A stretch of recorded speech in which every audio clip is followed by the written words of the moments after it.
and welcome to the St. Pete by Night Twitch channel, where we play St. Petersburg by Night, a massive multiplayer tabletop role-playing game set in the world of darkness. We play Vampire the Masquerade, Hunter the Reckoning, and Werewolf the Apocalypse. My name is Bear the Bard, and you can find me on all social media as Bear the Bard, and I am one of the junior storytellers here at St. Pete by Night. Make sure to check out St. Pete by Night on all major social media platforms. We're on Twitter, also known as X, TikTok, Instagram, and YouTube. But you should check us out on our website, stpetbynight.com. We have a city map, storyteller profiles, and our own one-of-a-kind threat meter. If you aren't already a subscriber on Twitch, you should go ahead and hit that follow button and catch up on our past episodes. And if you're interested in playing with us, come join our Discord server and be a part of our amazing community. Today, we are playing Bloody Strings, one of the many chronicles here at St. Pete by Night. So, let's get started and introduce our players. Hello everyone, and welcome to St. Pete by Night. Tonight is the first episode of the Bloody String Chronicles. I am Bear the Bard, your humble storyteller, and these are my players. Please introduce yourselves. Hi, I'm Nori. You can find me on TikTok at Eclipse's Muse, and I will be playing Bellatrix, the Malkavian. I'm Kyrie, and I'll be playing Grey Novak, Toreador. Hello everyone, I'm Lakar the Artificer on TikTok, and I will be playing the well-dressed ne'er-do-well Matthew Holden.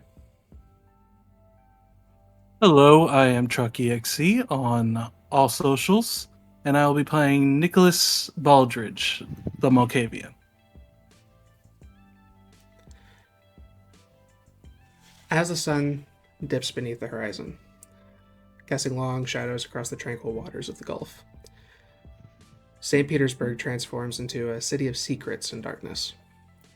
Beyond the vibrant facades of art galleries and beachfront promenades lies a hidden world, one ruled by the immortal, the damned, and the seductive allure of the eternal night. In this coastal city, where history intertwines with modernity, you find yourselves awake among the other kindred. The Vampire Society. The city's nocturnal pulse quickens, and the beast calls once again. The night is yours, and the masquerade is your creed. Keep your true nature concealed from humanity, for they must remain oblivious to the predators that walk among them. St. Pete has seen much: Sabbat, Ghost, a thin blood invasion, mages, and the government. But they survived, and while it has been quiet for some time, the silence never lasts. St. Pete is a place of intrigue, a battleground for control, and a playground for the damned. It's a place where whispered conspiracies echo through the historic neighborhoods, where Elysium secrets beckon, and where the hunger for blood is both a curse and a source of power. Please roll rash checks.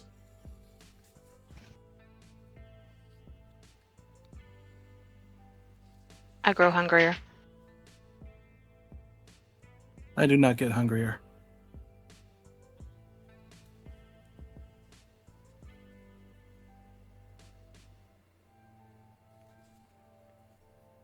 Next. Hungrier. Okay. As I said, it's been quiet for some time. Most of you are relatively new to the city. Been here roughly sometime within 2 to 3 months. However, things seem to be getting a little bit more lively as of late. A rumor here or there. But suddenly, one evening such as this, you have all been called to the Dolly in order to discuss something that has not been fully disclosed to you. You've been asked to complete a task. When you arrived at the Dolly, you are greeted by the Elysium security. They check you, make sure that you're not a threat before bringing you into the building. They guide you into a room kind of away from many of the exhibits. When you step inside, it's kind of dimly lit. No cameras, just kind of a conference table where there are two people present. One is a very head to toe dressed in gray wool, wearing sunglasses that conceal every part around the eyes. You recognize them as the keeper, Edwin Kane. Next to them, well, I will let her introduce herself. Cross-legged on a chair. She has a dogtooth skirt with a gray tweed sweater with brown leather knitted into the elbows. She wears a taxi cab cap, and she has a pipe, but it's turquoise, and when she blows it, it blows bubbles. And she's currently blowing her bubbles as you all walk in. Edwin gestures for you all to take seats. Bella, who is dressed in like an iridescent white corset top and like a bright pink mini skirt, will stare at the bubbles just with wide eyes for a while, just try to like grab one and then jump when it pops, and then go sit down.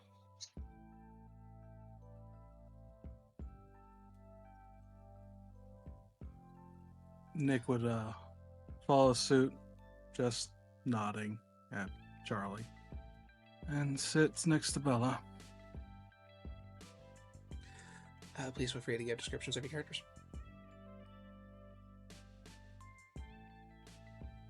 Gray would have a seat opposite the two of them. He's currently wearing a black leather jacket, black silk shirt. The collar is popped underneath the jacket. Open probably about one button too many. He will lean back a little comfortable in the situation. Matthew will kind of emulate Gray, sit next to him, white button-up shirt, red tie, dark gray vest, just kind of lean back and look around, kind of gauging the room, as is habit for him. Nick is wearing a hoodie that has a stylized, suspicious lettering along various parts of it, a bright blue Transformer shirt, and two-toned pair of shorts. Edwin waits for you all to sit down. I appreciate your quick response to the summons. We are dealing with a rather delicate matter, as I will be handing it off to the Oracle here to disclose. And then I will be providing additional details after. Please go ahead. Oh, that's for me to go. First of all, how's everybody doing? Well as can be expected, I suppose. It's a little dark. It's another night in St. Pete, Imogen. Enjoying the nightlife. Good. How are we feeling on the murder scale? 1 being the lowest, 10 being like I really, really want to murder people today. 2.5. I'm gonna have to say, if we're putting it on a scale, well, at the moment, at least under a 2. Could change by the end of the night, who knows?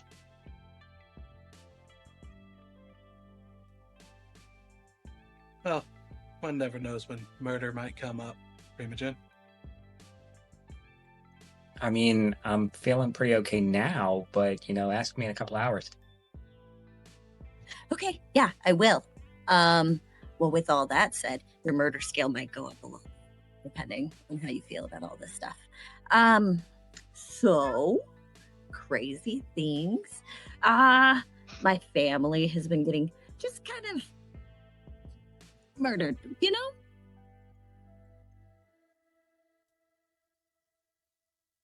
Wait, Yeah. as in other monks? Yeah. It started in the Indian territory, from what I remember. Wasn't a big deal, you know, anarchs. But it's recently kind of creeped its way over into our territory.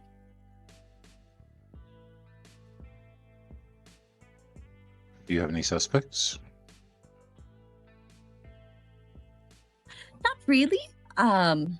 They could tell you. There's been about, I think, 3 on our side, if I'm remembering right.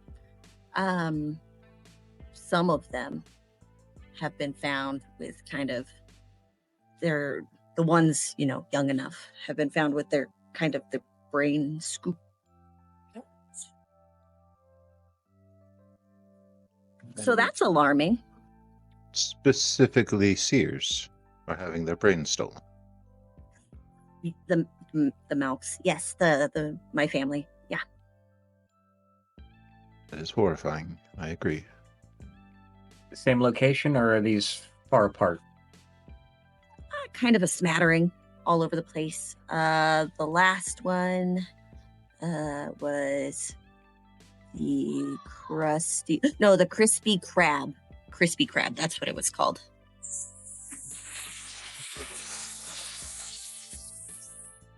Over on the corner of 18th and 31st Street. You guys know?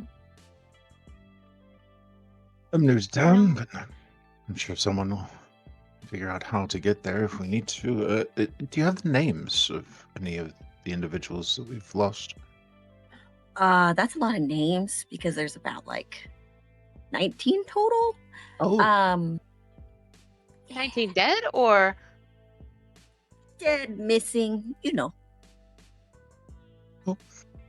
so this is a matter of who's left, not who's gone. Yeah.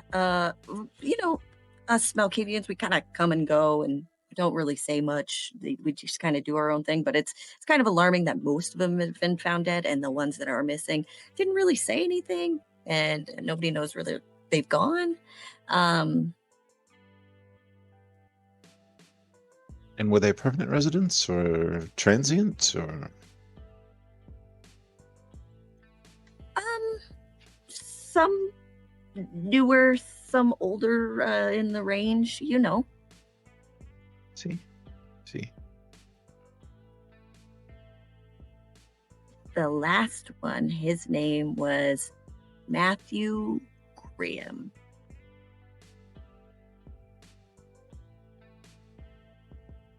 how long ago? She kind of looks over to the man sitting next to her. Edwin kind of nods. Roughly, the body was found roughly 4 days ago, I believe. At the So- crusty crab place that I was telling you. So Crispy crab. not only are they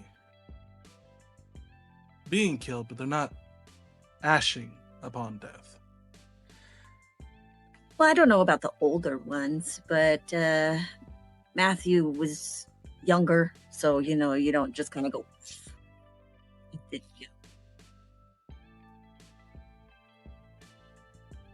And was that the only body, or did the others leave bodies as well? Specifically targeting the younger. There were bodies, like I said. Some of them had their skulls, and then the mashed potato. You know. We do have some that have disappeared. We suspect it could be some of them were older Kindred, but we don't know if he is whoever is doing this. We don't know if they are outright killing or if they are abducting some. There are a few Kindred that we have not been able to find as of late within. Do you Spectral have Do you have any bodies on hand?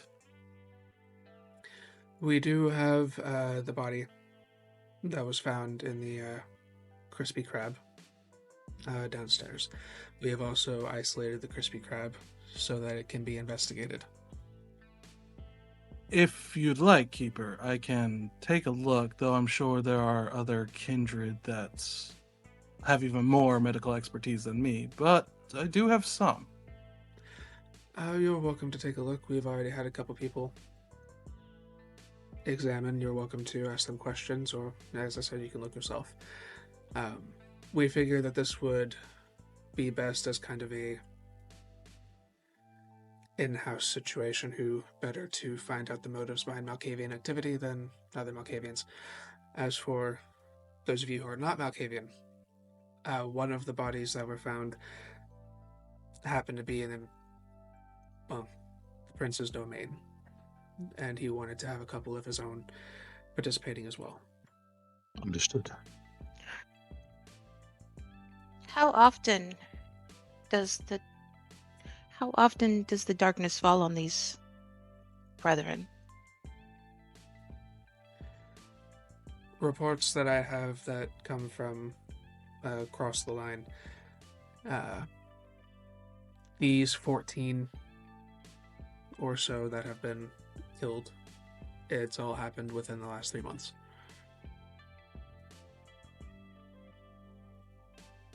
Shortly after, Isabel's party. Oh.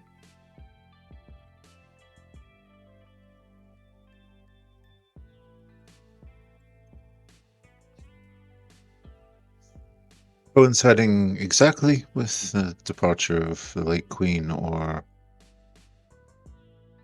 was there some lag time, so to speak? It's hard to say. The intelligence that I've gained regarding the Anarch casualties take place sometime back then, but I do not have direct line of contact as the Keeper of Elysium, and I would not be able to say for certain.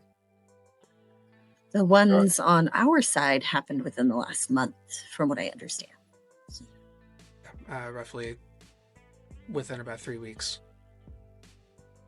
How are we expected to be interfacing with the Anarchs in regards to all of this? How you wish to move forward with this investigation is up to you. I would highly recommend not crossing into Anarch territory, but you may need to dip into the neutral zone. However, considering that these have now started to cross over into our territory, it is possible that their activity is going to be higher here. So you may not have to do that much of it all. But again, I leave that to you all.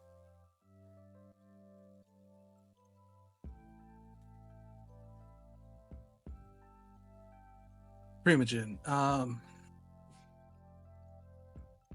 as an oracle or an seer, any caution when it comes to using our own senses that you'd recommend?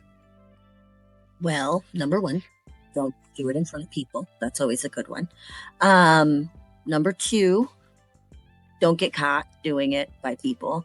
Number three, if you're going to do it, don't get caught. Thank you, Primogen. Ever enlightening. Sounds like me before this all happened. I would say that whoever is doing this is targeting Malkavians, so those of you who are Malkavian must be careful. I don't know if this individual has some means of identifying, tracking how it is that this is accomplished. It may be another Malkavian. But be cautious.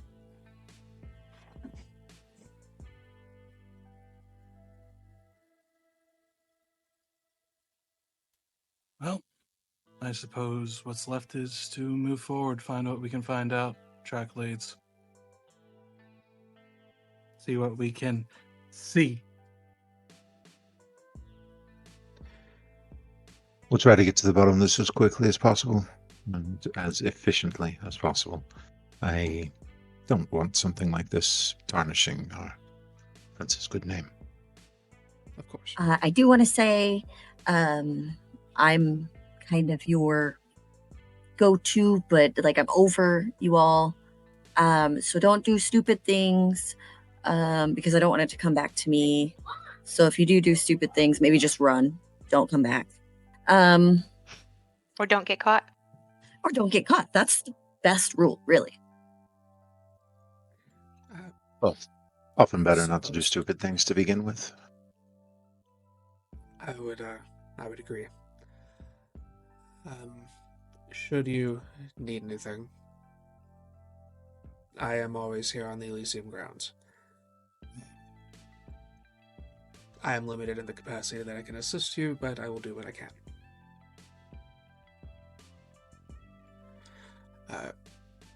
You are welcome to start downstairs in the morgue, or you're welcome to go on to investigate the scene.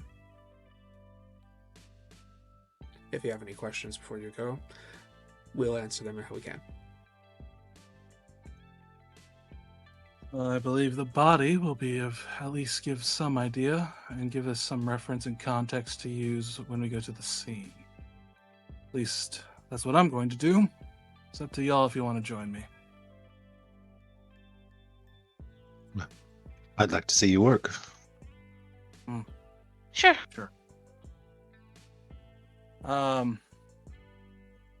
If we're going down there, Nick would activate Sense the Unseen.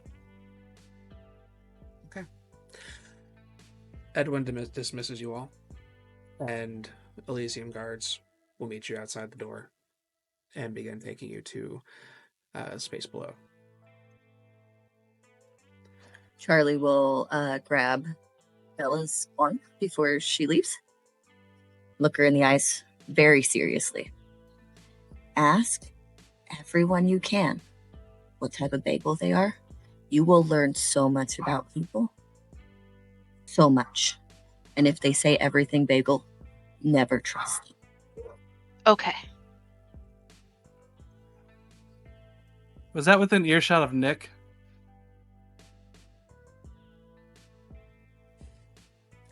She wasn't quiet. She was just pulling up her arm to get her attention. As he's walking away, bagels don't count.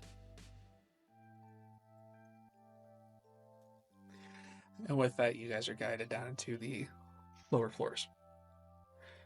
You're taken into a room where there's it's a morgue. There's a slab, there's a wall full of drawers, and there is, laying on the table, what appears to be a body with a cloth draped over it. There's an individual kind of standing by. They've kind of got shoulder length, kind of silvered hair that's kind of brushed back. They're wearing a surgical mask, and their eyes look erratic. They're constantly darting across the room. They're kind of tall, slender, and they are very kind of rapidly moving about their implements and taking notes.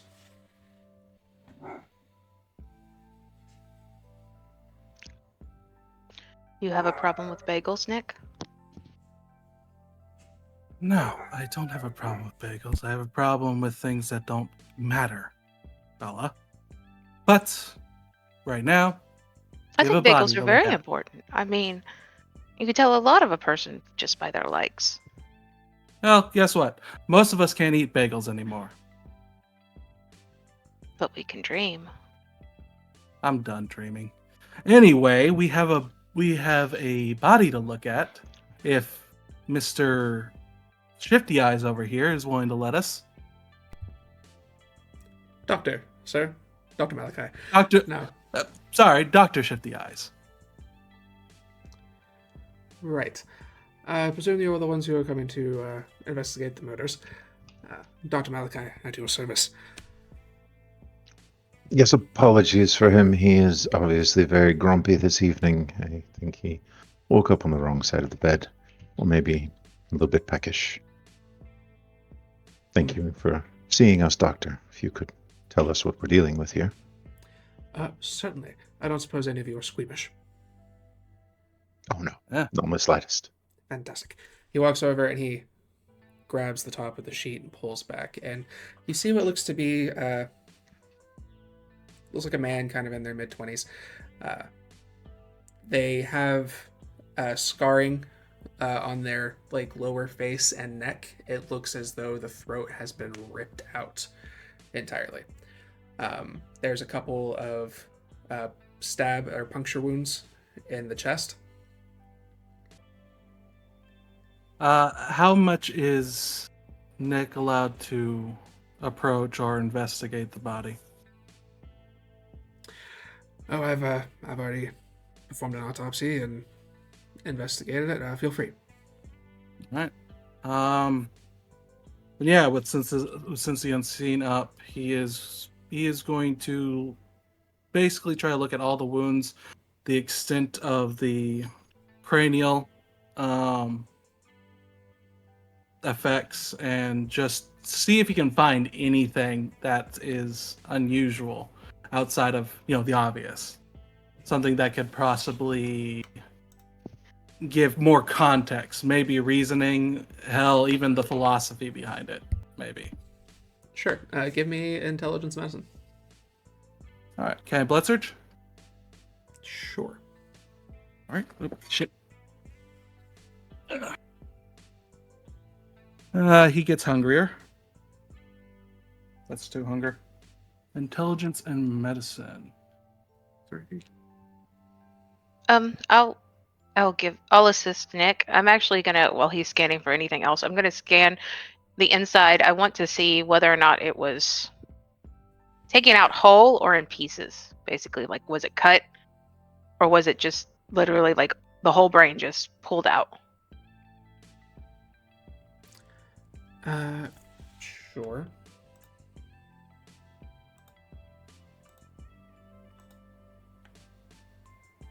Am I adding a die?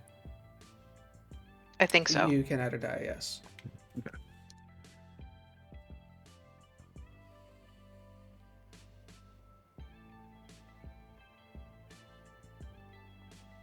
All right, that is 7 with a crit. All right. Non-blood die. Okay. 7 with a crit. So as you're checking out the body, yes, they've been roughly stabbed 6 times. However, the ripping of the throat, that seems to be less... This is not done by a blade. This looks like something with claws reached in and just rended the flesh. This looks... with a 7 crit, I'll say that you can tell that this is more of a... This is almost done out of rage. This is not a calm individual who did anything along this line. This is somebody with something personal. As you are checking about and you go investigate the cranium, as you are looking on the inside, you can tell that it looks like where the brain is, it looks like it was taken out whole. Since rage was a part of the throat, considering how the brain was taken out, does it look like it was done more calmly, comparatively? With a crit? Other than the actual caving in of the skull and breaking that open and apart, I'll say with a 7 crit, you can tell that it was done in a fashion to do as little damage to the brain as possible. So clearly more control than when the throat was ripped out. Yes. All right, then as Nick's looking over this, and since the unseen doesn't pick anything up extra. You're not picking up anything else now. Got it. And he'll look back. As he looks back, out of habit, he goes to pull a cigarette out and then puts it back. Well, at first, this is clearly a act of aggression. You see, when the throat was pulled out, took a level of rage. However, despite the damage to the cranium, if you look over here, like there's almost no extra bits of brain. Someone who is that filled with rage while they're pulling this out would have been less thorough. So, in my opinion, I'd say either there's two, or there was enough time for them to calm down. Does the throat look like it was? I guess you can't really tell if something was post-mortem on a Kindred.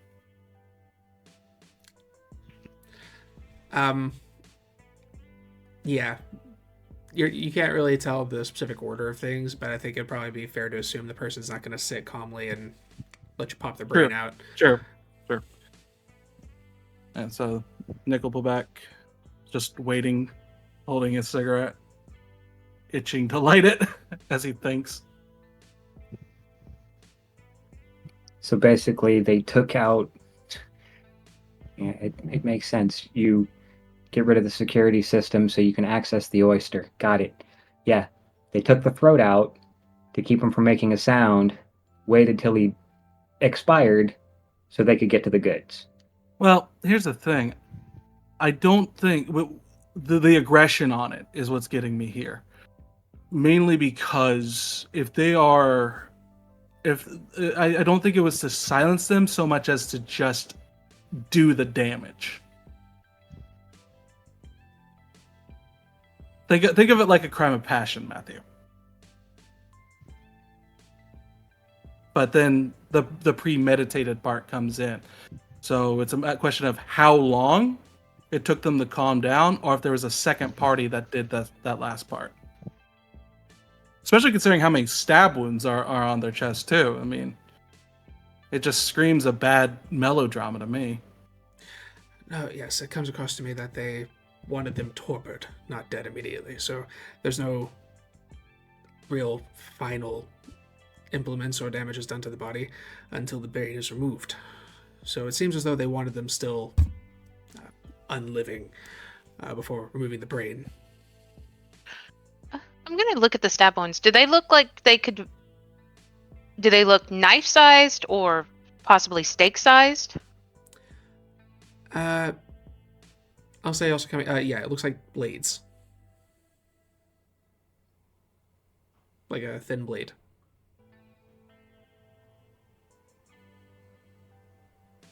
If they wanted them torpid, they could have just staked them.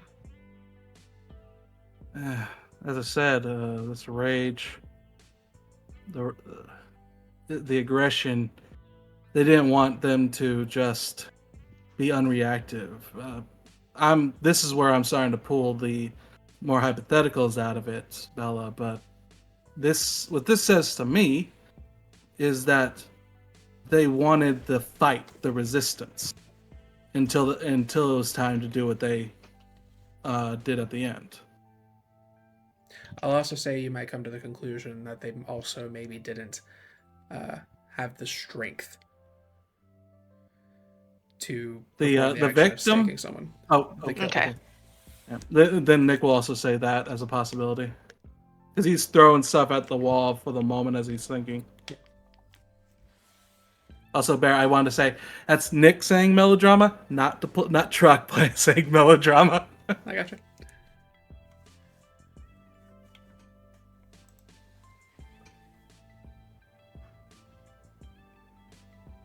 Where was the body found again?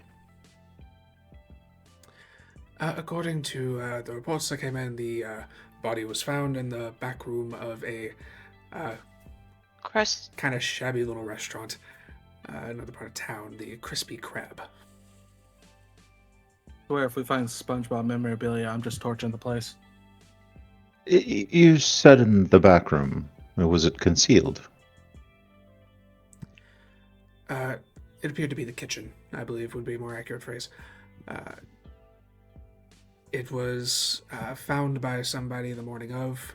I understand that one of your associates used a ability to wipe the memory of the event before we isolated the location.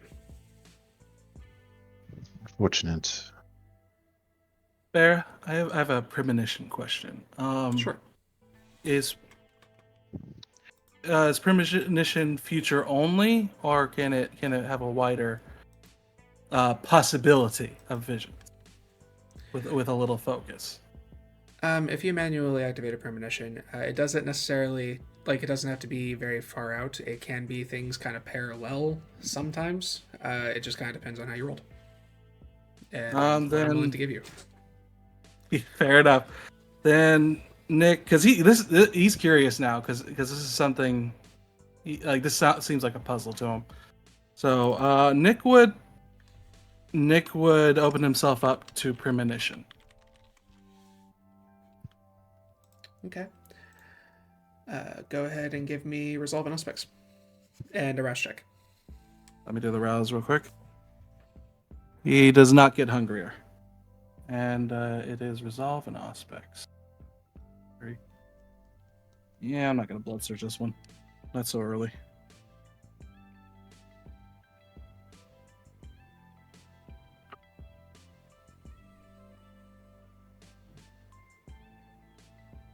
Four.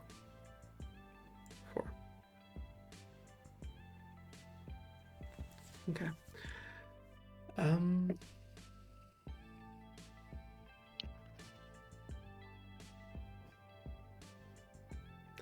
You begin focusing on Matthew Grimm's body for a moment.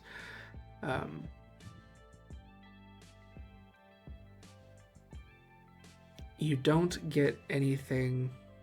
Well, as you're focusing, you kind of get a sense that you are almost looking through someone's eyes. Suddenly, the scene kind of shifts. You are sitting in what looks like an alleyway.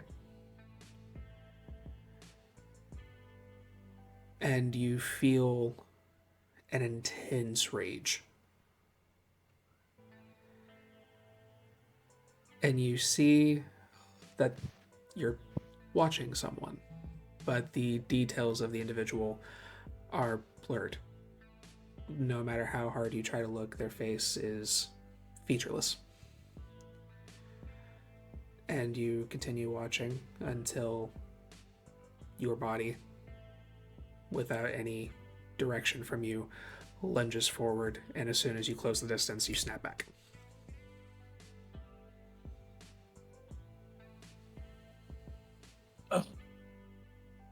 Fuck, I hate that sometimes. Well, if I had any doubts about the anger, that's gone. You saw something then? I can't say if it was the act itself. I can't even say if it's not something that just happened. What I can say is that, at least tangentially, anger and rage, and I mean rage, is heavily a part of this. So are these claws done by fauna or by some sort of creature? It's definitely something upright and moving. I was in an alley. I couldn't make out details or location. I couldn't even make out the face of whatever it was observing. And basically, just as it was lunging, and with rage-filled intention, it was gone. Ugh. Can I light up? He turns to the doctor. And here, absolutely not. No. Fine. He just sticks the cigarette in his mouth and pulls through that. The unlit cigarette.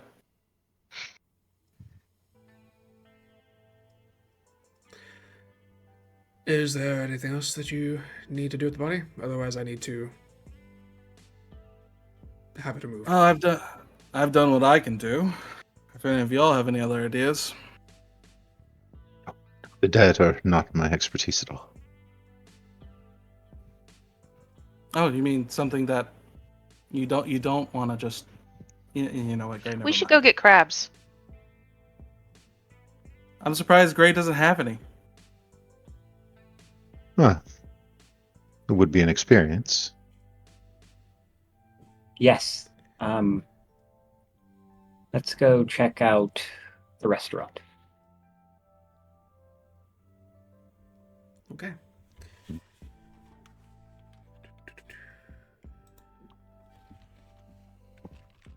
You guys are guided out of the deli.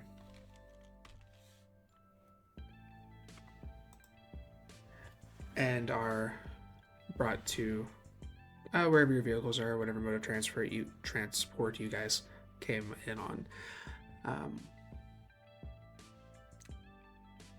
What did you guys come in on? Are you riding together or individually? The bus. Yeah, I'd say Nick had gone with the group. Probably left his absolute crap Camry back.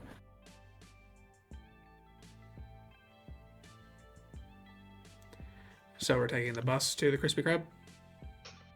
Well, from where we were to Elysium, I think on foot would have been fine. So, could call an Uber if you like. Something better than public transportation. Didn't it told that we should avoid the kind transportation? Isn't there one in the city? What's it called? Bats. Yes, the Uber. There's a difference. They come, they pick you up, they drive you to your destination. What's the difference? I assume the information for bats is spread around to the people that come into the city. More or less, yeah. Nick will make a point of being the one to order transportation from bats. Okay. So I'll handle it. Don't do anything. I don't trust That any of loading you dock with a is phone. very unexposed. You know, all of those services, they all moonlight for each other. They just change the signs in the windows. It's just a matter of I don't want you choosing the wrong application, Gray. Because if you do, that's going to be a problem. Oh, if it means that much to you, absolutely. You can pay for the ride. Better than a rickshaw. Well, as for paying, I mean, Alex has some. So you Alex don't has have a no credit wallet. card attached to your account. Should I get the ride? I'll just get it. takes a drag out of a cigarette and turns away. Thank you, Matthew. After about 10 minutes. I left my wallet with Alex, Gray. I left my wallet with Alex. I don't see what the problem is with the bus. I mean, you get to meet interesting people on the bus. Exactly. You meet interesting people on the bus, and interesting is not always good. After about 10 minutes, a ride picks you up. After a small drive, you guys get dropped off outside of kind of like a corner restaurant. Nothing very unique about it. It's a white building, couple of windows, very similar to like most Little Caesars. There's a sign up above it with a blue crab, red letters, the S in crispy is missing. But there is tape sectioning off around the restaurant. You see there's a couple of people standing about when you guys get out of the vehicle. One of them, an officer, steps forward. There's an investigation going on here. I cannot permit you guys to access. You're going to have to come back later. Pretty crabs? Grady crabs. Focus, Bella. Grady. This Hey. is Gray's job. Sir, we did intend to stay here very long, and obviously you're quite busy. If I might ask a question, is it even safe for us to be around here at this active crime scene? I'm going to start engaging him in some banter and directing his attention away from the other three. Okay. Great. Give me a manipulation and subterfuge to get his attention. Keep his attention, rather. Can I apply my looks merit to this? You may. Thank you.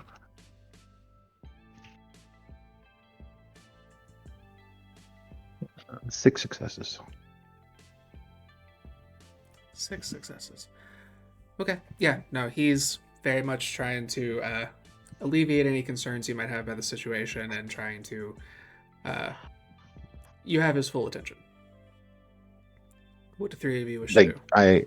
I appreciate you taking the time to make sure that we are all safe, and I know the kind of effort that you and yours and the Thin Blue Line puts in every day. So if there's anything that we could possibly do to donate to the cause, you have one of those charity auctions or drives coming up soon. Well, now that you mention it, and you're gonna get that for about 30 minutes. Matthew's going to sneak into the back. Is there an alley or anything?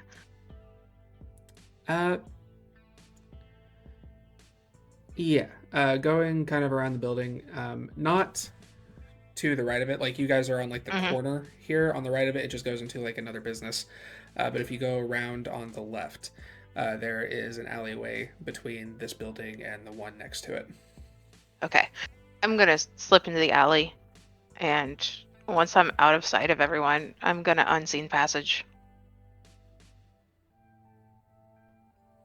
Unseen passage. And Okay. Matthew's going to sneak around into the back alley to try to get into the back of it. And I do not get hungrier. Cool. Nick's going to silence the death and just try to casually walk behind them like there's nothing wrong. Okay. Go ahead and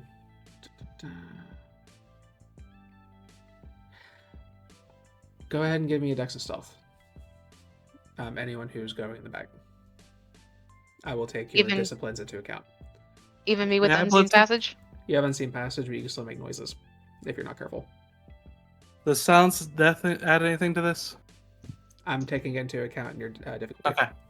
Can I blood search? You may. Okay. I need it. Let's see. He's hungrier.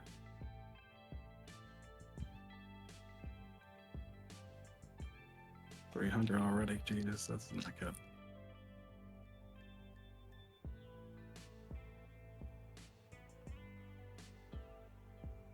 Two. I'm gonna use spend a willpower. I will say you with the unseen passage. If you don't want to spend a willpower, if you got one success, you're fine. It's just it's just to determine whether or not you were clumsy and knocked something over to draw attention to your location. Well, I had no successes, so I'm still spending the willpower, but I got one success. Ignore what I said. All right, go ahead.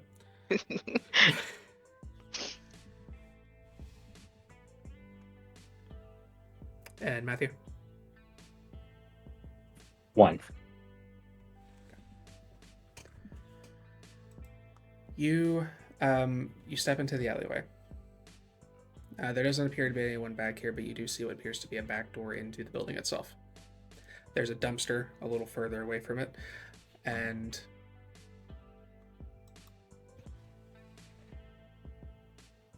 yeah, Matthew, you actually, no, sorry, not Matthew, Nicholas, you actually do recognize this alleyway a little bit. This does seem to mirror the one you saw in the vision in some capacity. Hard to tell because everything was kind of hazy, but He's gonna hold on to saying anything until they're at the scene. I will be activating Sense the Unseen. Nick's, to clarify, Nick's hasn't dropped it. we have moved to another scene, so you would have to reactivate it again. Okay, he reactivates it. Matthew would activate heightened senses and then check the back door to see if it was locked. Okay.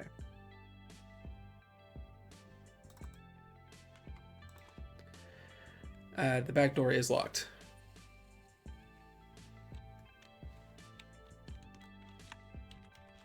Good. I was afraid this would be too easy. At least your skills are useful, Lupin.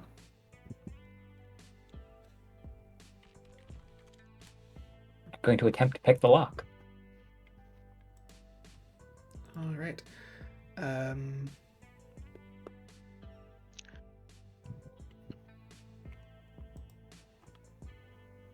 Where'd you go? Yeah. Give me Dex and Larceny and include your specialty.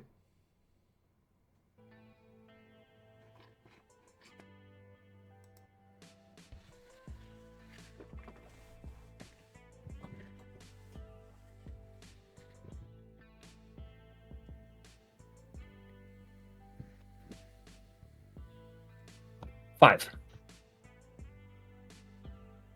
Okay.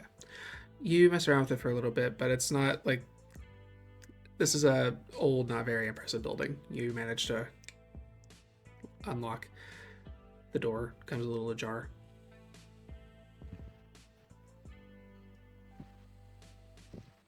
Well, there's no Dagon here. That's for thankful. When the door does open, you do get the overwhelming odor of fish that begins pouring out.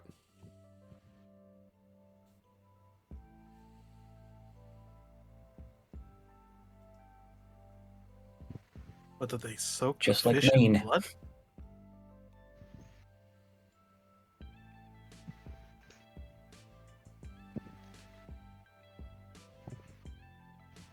Entrez-vous? Nick will walk in and start looking around, mainly looking for the scene and, anyone that's between them and the scene. I'm going to slip in. Give me what's an awareness, anyone who enters the building. Instincts are death specialty apply to this?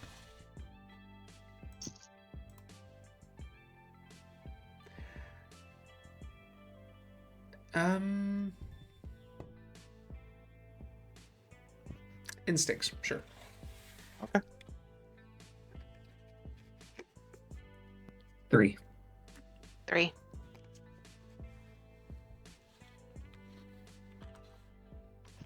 Four.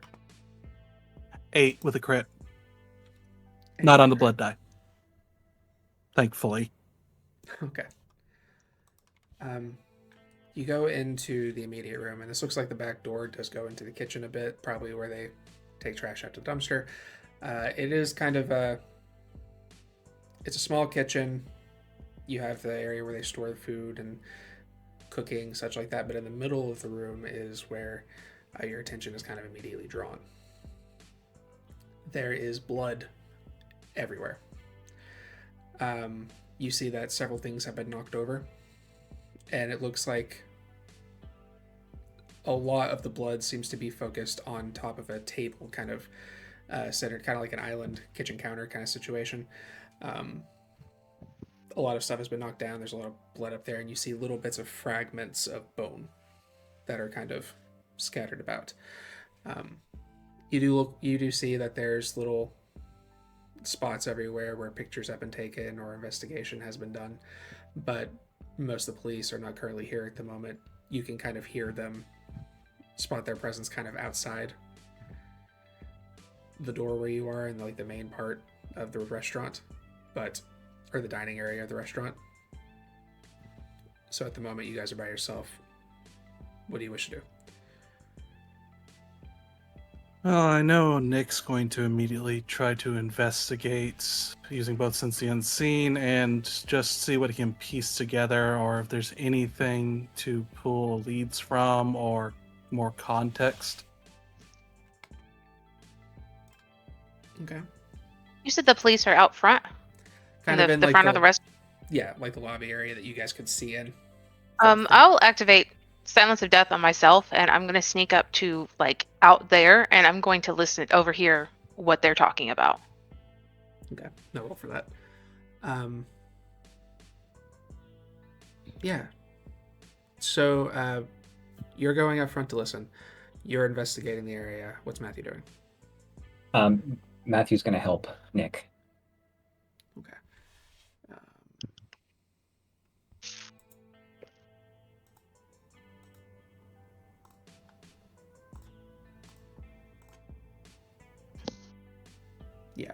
So go ahead and give me a wits and investigation. Add another die because of the assistance. Okay. You going into the front room. You kind of step in. You step out from the kitchen area. You're kind of behind a counter. You see there's a couple of cops over here on your left. On the other side of the bar, there's another cop, and you can see out of the windows. You see Gray talking to another. The two that are behind the counter, they're kind of going back and forth over kind of some details. Yeah, there was a handful of guys came in this morning, flashed a couple badges and took the body. Makes it a little difficult to check things out here, but there's still little chunks of skull that we seem to have found. Guy's brain was completely just removed. Looked like an animal ripped their throat out, but we won't know anything until the autopsy gets back. The other guy kind of turns to him. That seems kind of weird, though, right? Like, this shouldn't be happening this way. What happened this morning kind of contaminated the crime scene. We can't really do much with anything here. We just gotta do what we can. And it's kind of back and forth, going over some of the notes, but they seem kind of clueless as to what's going on. Okay. I'll sneak back in. Sneak back in. And I'm going to steal, I know while they're investigating, I'm going to steal some of the brain shards and tuck them away. Mm-hmm. And some goop for later. All right. I didn't mean to say brain, I meant skull, but... Skulls, yes. Skull shards, that I know what you're talking about. Okay, gotcha. So, you grab that. What was your total on the investigation? 5. 5. Looking about, it's more or less what you suspect. A lot of stuff kind of seems to add to some of your theory. It looks like this guy caught him in here or brought him in here. There's blood where it looks like he probably got stabbed. There's a large amount of blood where it looks like he probably, when the throat got ripped out. You can tell from kind of investigating the scene, you can see that there are little smears where shoes dragged across the blood. The person seemed to move around the victim a lot, so they're probably pretty fast. And then you have, when it gets to the table itself, things slow down. The person didn't seem to move very much from where the head was located. And as you're looking about, you do find, looks like it got tossed at some point in the fight, kind of underneath the stove, is a wallet.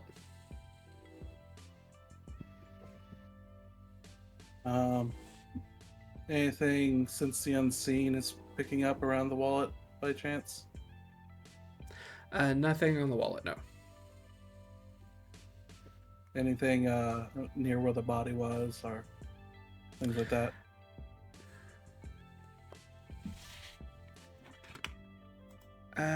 No. Okay. And next going to look for, well, it's mostly redundant, a kitchen rag to grab the wallet with. Yeah, easy enough.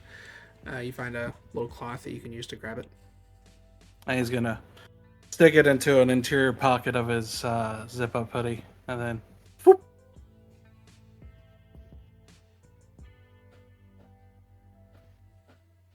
Okay. Is there anything else that you guys wish to do while you're in here? Anything else you want to kind of check out? The kitchen knives. I actually want to check the kitchen knives. I want to see if the person used the kitchen knives to remove the brain, or if they brought their own utensils or their own tools. You do find that one of the knives that are like in the knife block are missing. However, I will say, I should have mentioned this in the investigation, a few feet away from where you suspect the head would have been laid on this table, is kind of a large spoon with a little bit of a point at the end. Soup's on. It is covered in blood.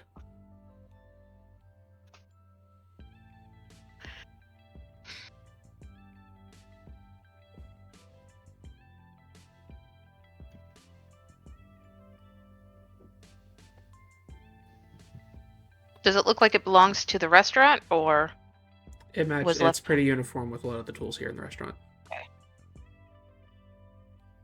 Well, he wasn't prepared. He or she, I guess, or they.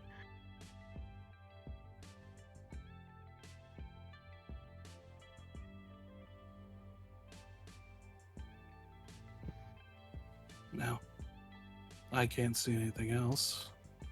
Might want to skedaddle. Yeah, sounds good.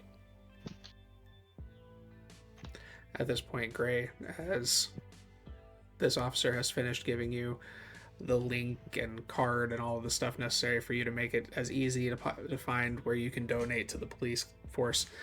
And what did you say your name was again? I feel so, being a recent immigrant to the city, knowing someone like you is looking out for us, is making me feel a whole lot better. Sure. My name is, it's Alec. Alec. Would you like to get coffee sometime, Alec? Maybe when you're off work. I appreciate the offer, but I'm always working. But Oh, certainly they can't have you working over, 40, 50 hours a week? Spare at least an hour for me. The previous role, yeah, he will agree to have coffee with you at some point. Look forward to seeing you again, Alec. I'll give him my phone number. He takes it, and then he begins to make his way back into the restaurant. As he's making way, are you done flirting? I wasn't I'm bored. flirting. I was just getting in touch with the locals. You're flirting. And he's cute. I'm pretty sure doing things with pigs is illegal, Gray. Did you just call him a pig? He's a cop. Disrespectful. Oh, shut up.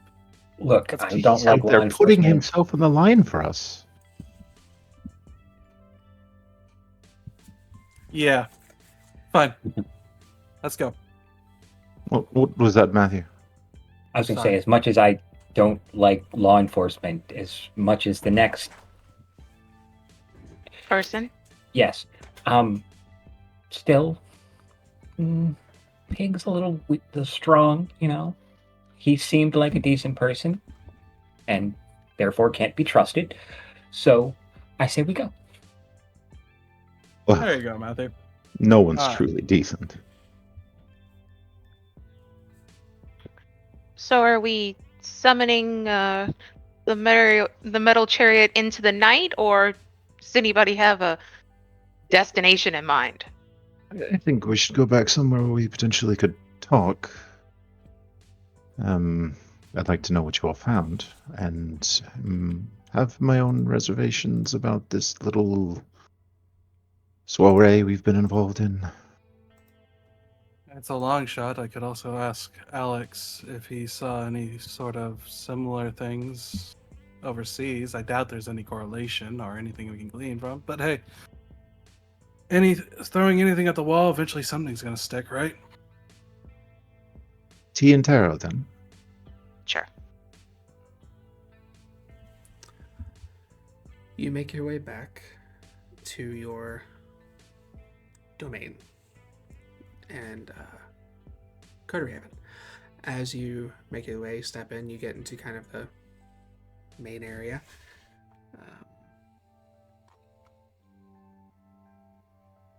Find a place where you can meet privately. I'll take them back into my separate room, which is...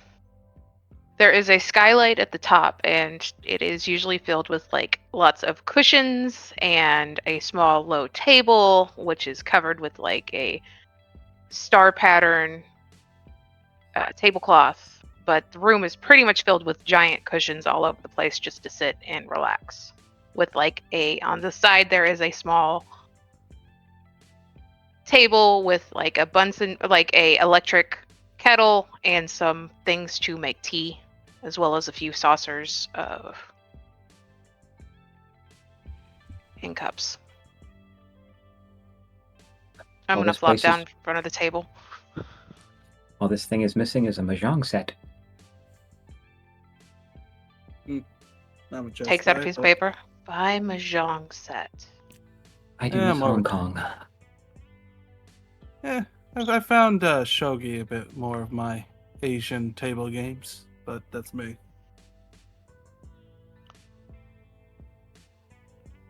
All right.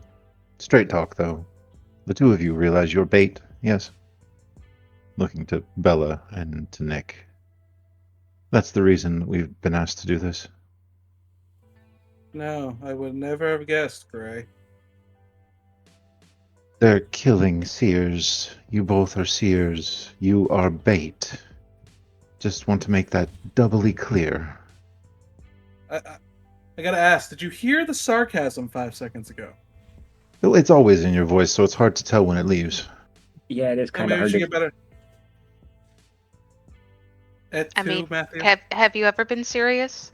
She'll say as she like takes a bowl and she'll pull the brain shards and the little bits she got into the bowl and then pull out a tarot deck. And I want to have a premonition based on the tarot reading around these the bits of this person. I'm And looking someone for else a good path for us to take to find this killer. Okay, give me. Was it resolving aspects? I think so. I'll say Nick's paying attention since the unseen back up again. And yes, Nick, it has been my Yes. job for quite a while to read people. So yes, me too. At least you, I can talk some shit with. Does it matter if we're bait or not? Probably not. Yes, honestly, it does, because I don't want to see your brains scooped out.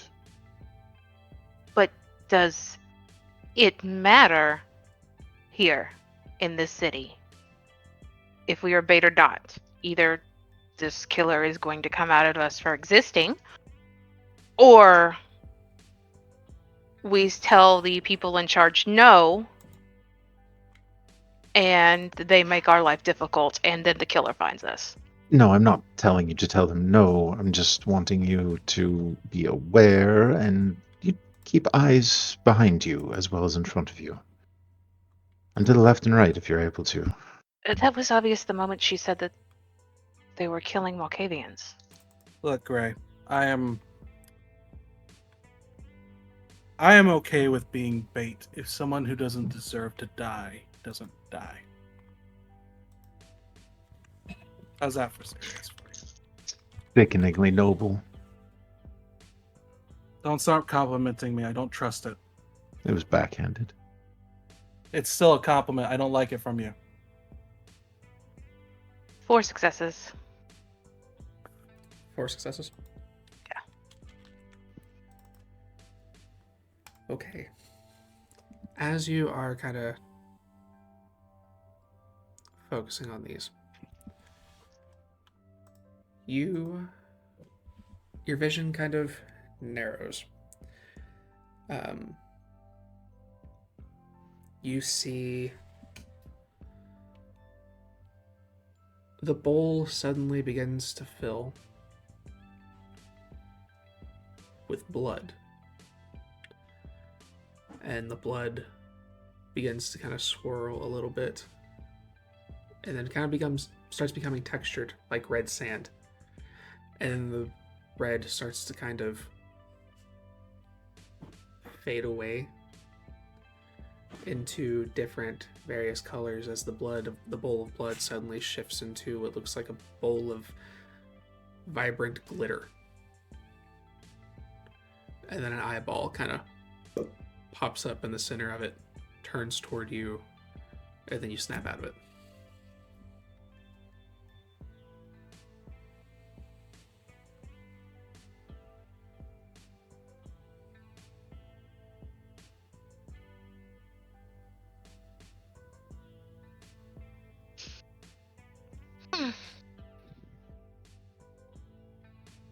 Anything interesting? I'll stand up, take the bowl, and head downstairs to the little kitchen area we have. I'm Nick going will to get up dispose and of the follow. blood and the brains, the blood, the shards of the skull. Okay. With her premonition basically being focus based on like an object. I doubt this is the case, but I figure I might as well ask. Can Sense the Unseen pick up anything from something like that? I doubt it, but I figured I'd ask. I can double check real quick. Sorry to break the pacing. You're good. Let's see.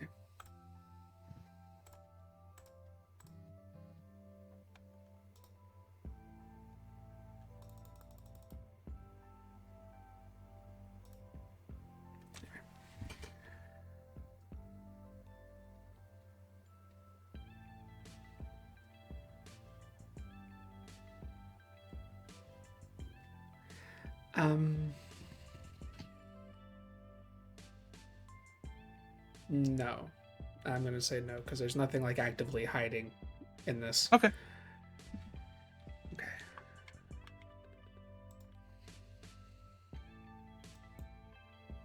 And I'm sorry, Belle, what is it that you're doing again?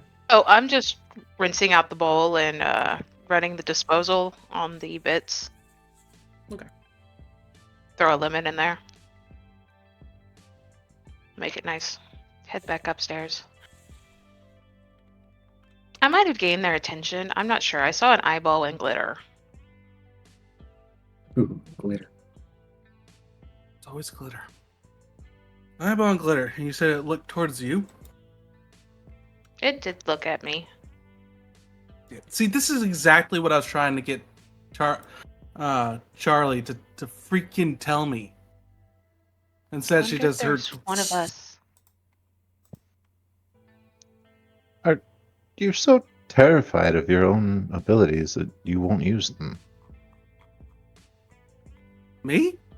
Yes. Fine with the damn things. It's just that they're aggravating, unclear, hard to interpret, and they're a pain in my ass. I've always found solace in everything I can do. I'm sorry. You've it's never not been worth married it. before, have you, Nick? No. I've never been married either. Is it really like that?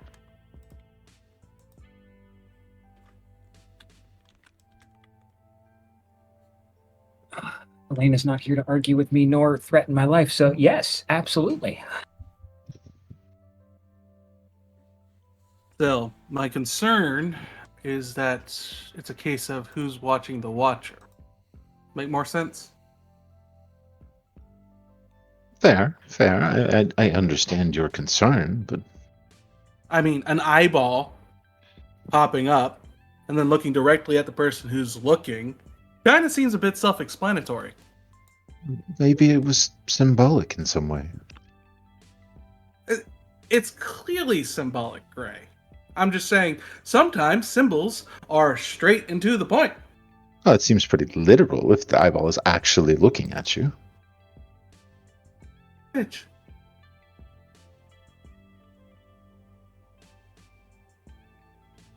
I will defer to both of you on this, but it doesn't seem like it's something we should be worried about too terribly much. I just want data points to work with, Gray. And We've got, what, 14 of them? Right? Can't make bricks without clay. I get what you're saying, Nick.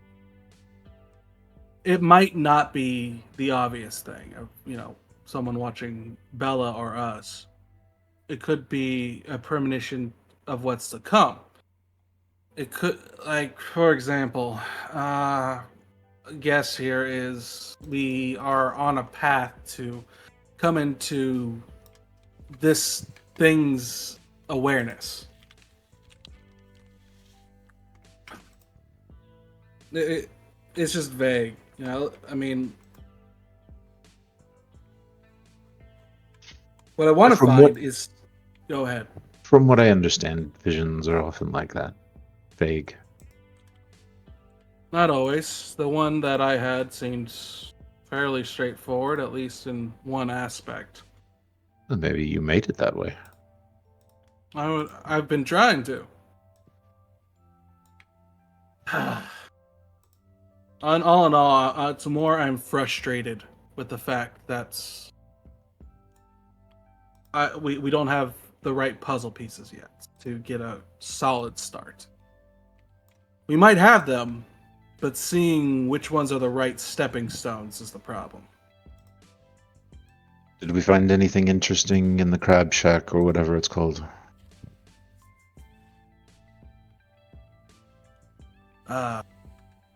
Oh fuck! How could I forget? And Nick undoes his zip and pulls out the wallet and places it down on the table. Okay, I'll own this one. I do forget things sometimes.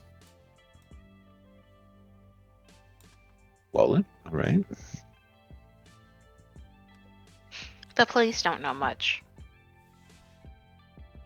If They were too busy talking about the body being taken away than anything they've actually found. And obviously they missed a wallet. The tools were kitchen utensils used at the crime. They didn't bring any tools with them.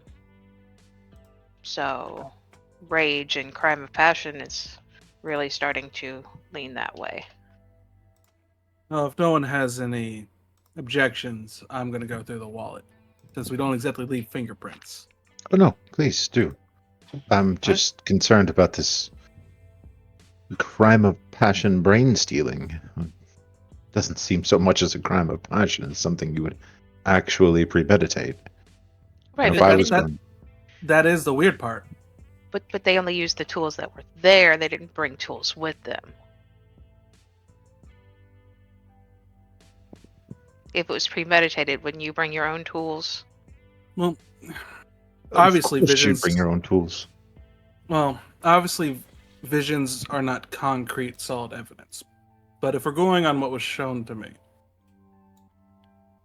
it was a building rage that finally got unleashed. So there might not have been premeditation. It could have just been a burst of anger that's no longer able to be controlled. And if this is another Malkavian, that is entirely believable. Could have been spontaneous. They either ran into this person or hoped to run into this person, and things got the better of them. You may have inherited a credit card, by the way, if you check the wallet. Yep, and that's what Nick's going to do while they continue talking. Okay. As you are investigating the wallet, you find his ID. You find like $60. And no credit card, but you do find a 4-leaf clover that is folded in a napkin. And when you unfold the napkin, it has a phone number and an address. The phone number seems to be crossed out, and above it, it just says Pops. Is there... You said it's written on a napkin, right? Mm-hmm. Can Nick turn over the napkin and see if he can make out the phone number through indentation? I mean, like, you can see, like, the phone number you can make out. It's just got a line through it. Oh, okay. Okay. Also, he's pocketing the $60. Sure. Just to be clear, is this the wallet of the victim or possibly the attacker? The ID says Victor Grimm. Or, sorry. I forgot his name. Matthew Grimm? Matthew. Okay. Matthew Grimm, yeah. So it's the victim.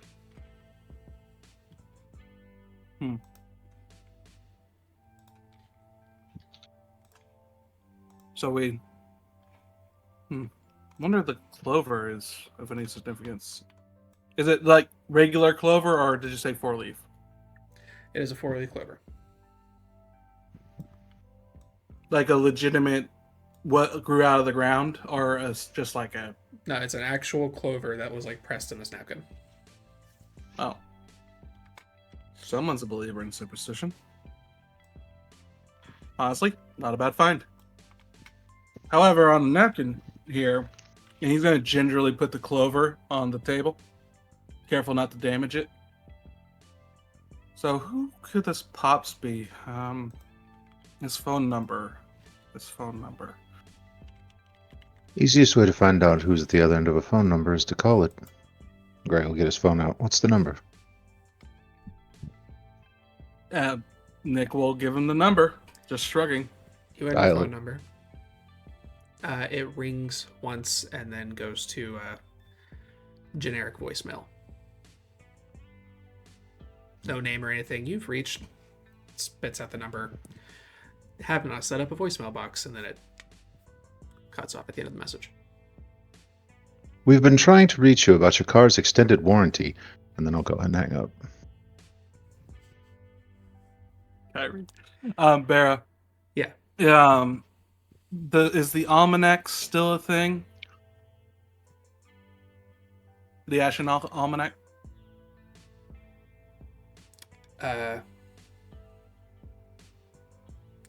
Probably, but Barrett is uncertain, so we'll come back to that question. Okay.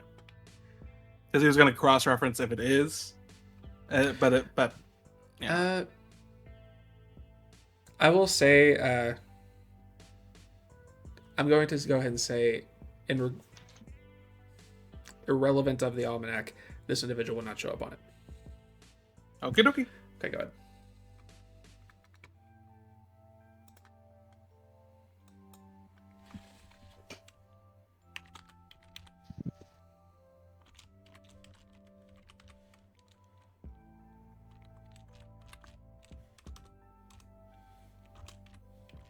You know, I'm pretty decent with tech, but I could see if there's a way to track down the origin of this phone number, but nowadays most of those put in the phone number and this is who it belongs to sites are scams or just don't exist. I will remind you that it also did have a physical address. Yeah, it had a physical address on it. Then Nick will pull up the address on his phone and use Google satellite map. Fantastic. Yeah, this address is located in the neutral zone. Maybe just a couple miles south of going into Anarch territory.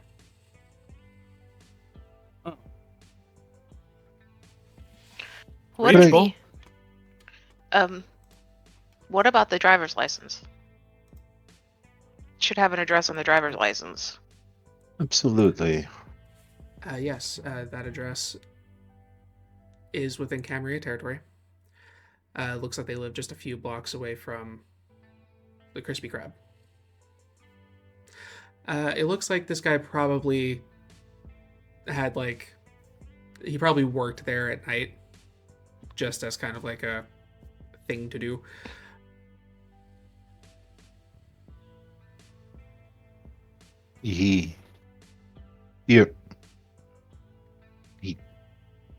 I don't understand why someone would do this. He has all of eternity and he chooses to work at a crab shack. Right. When it comes to us, there isn't making sense of it. Talk about a lack of aspiration. You don't know, Greg. Maybe the aspiration was working there. To make the most well-fried crab. Hey, I used to love cooking. I mean, making a great meal is an accomplishment in and of itself. If you say so. But that's definitely not the life I would have chosen. I'm assuming that if we go visit his haven, it will be just as droll as his existence. But we probably should give it a visit. Is it within anybody's territory? Doesn't His- matter. his- Sorry. Oh, sorry, Barra. No, please. I was saying, go ahead. His apartment's within Cam territory, but the address on the napkin here, that's in neutral territory.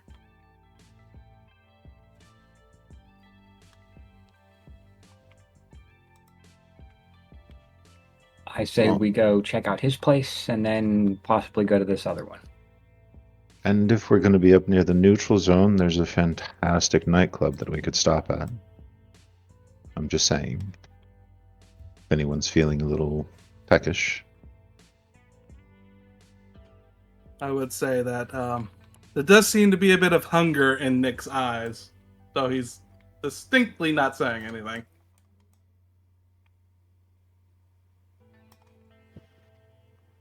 But I'm not saying we have to. Just, maybe a little bit of R&R. We've already done so much work.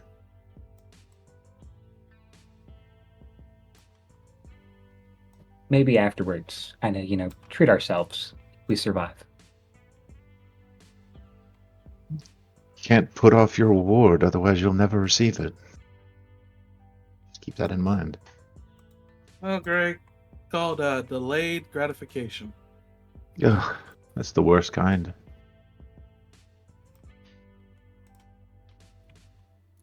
Okay.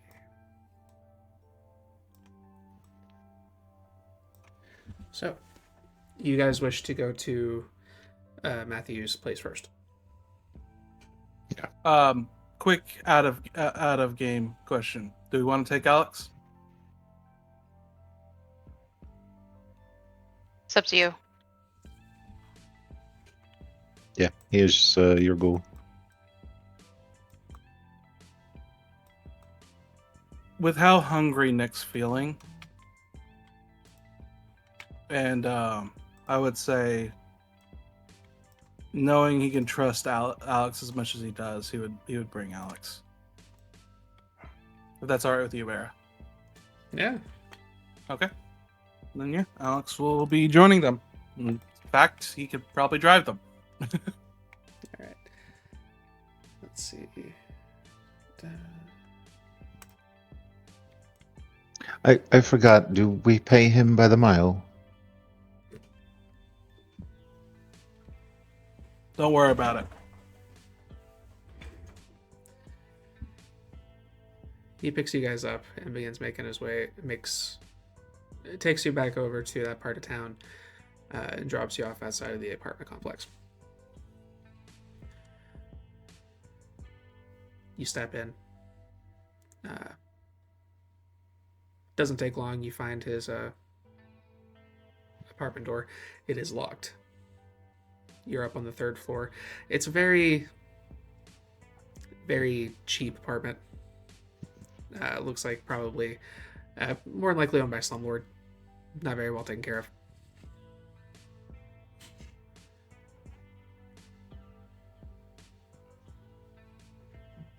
I feel like we're gonna make a shield around Matthew, so that he can unlock the door for other Matthew or other Matthew's house. Yes, Matthew, please give me the roll to break into Matthew's house. I'm Feel like a I'm credit mad. card and a stiff wind would unlock this door. Well, maybe you should blow hard there. I will Big say, Bad Wolf. if you would like, you could probably just... What's your pool for that again? 9? Yeah, you can just take half. There's nothing pressing happening here if you'd rather. Oh yeah, I'll do that. Okay. Maybe 4.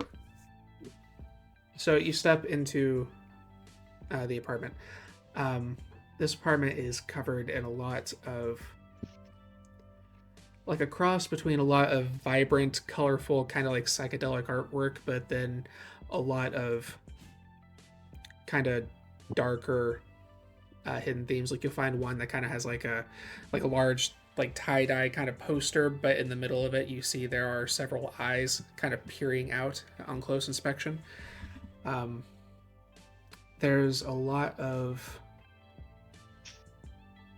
disorganization kind of fluttered by. It looks like things just kind of get tossed in places, but in a way that everything in this room spirals. Even just the clearing walkway from one room to another, everything moves in a clockwise rotation. Nick's We going are- to immediately pop. Sorry, go ahead, Lakar. We are not in Wonderland anymore, Alice. Wonderland died long ago, Matthew. Nick's going to pop Sense the Unseen and take a look around. Since the unseen. Okay, give me a... Just give me what's on awareness. I'm also using Sense the Unseen, although I'm focusing more on the pictures. Specific then. You know what, I'm going to blood search this. If I may. Yeah, go for it. Alright. You give me what's an investigation. You're telling me he could tie together a room around a theme like this, an entire apartment around a theme like this, and he was working at the Crab Shack. Waste of talent. That is 9 successes with a crit. Okay, yeah, that'll do Yeah, pull of 10. it. As you are... Go ahead. Mine was what, investigation, right? What's investigation? Yeah. Okay. I got 3 successes. And you were looking specifically at The paintings. the paintings. Yeah, the paintings. Again, as you're looking at everything, it still has that... Everything has that spiral pattern. The eyes are kind of faintly popping through. With the paintings, you see that all of the eyes seem to be staring in the same direction,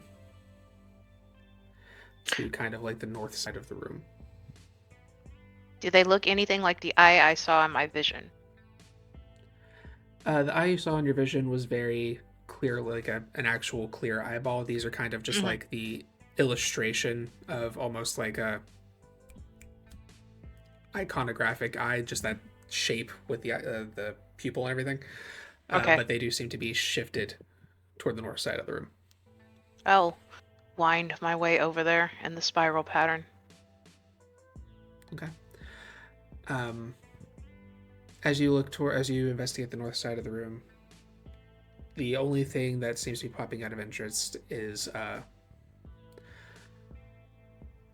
kind of a shelf with a cabinet at the bottom of it. The shelf has a few shelves of books that are put up top.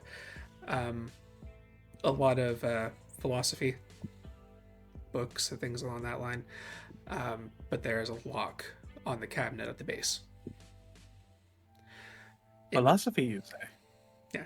In regard to your investigation, your wits and awareness, as you are kind of checking out the room and you're kind of following all these spirals,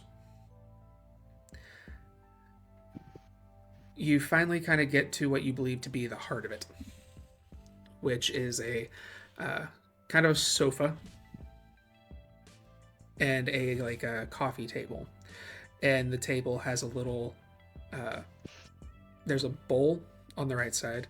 On the left side there is like a clean notebook with a pen, and on the center there is a jar, not see-through, and it is sealed with lid.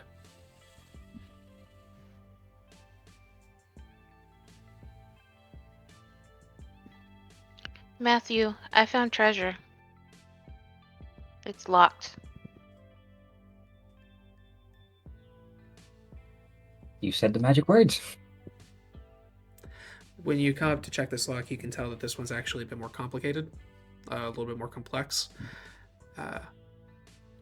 You can go ahead and give me the roll if you like, but you will need to beat a DC of 6. Okay. And what did Nick see with his roll? Are we waiting on that? The jar and everything, that's what you got. Okay. That was what you got, yeah. Because you were investigating the room of the spirals, yes? With Cynthia Unseen and all that. I just thought it was different because she had a different role. You did have Cynthia Unseen. Yes, you can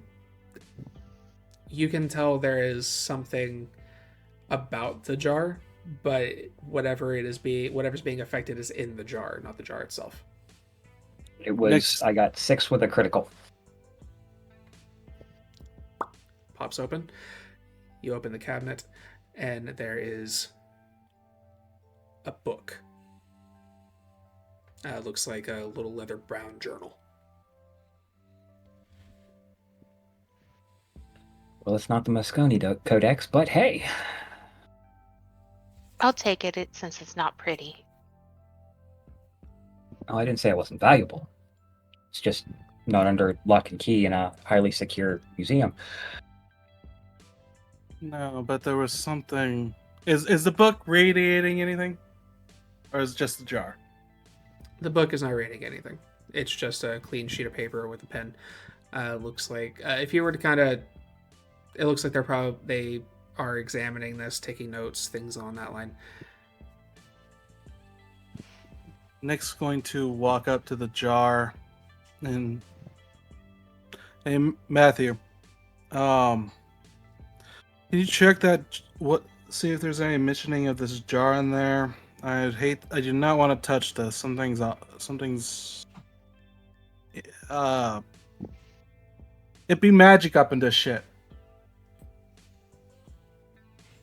Well, my hands are quite magical, or so I've been told. I will let Bella take care of that. She's got the book. I'm flipping through the book already.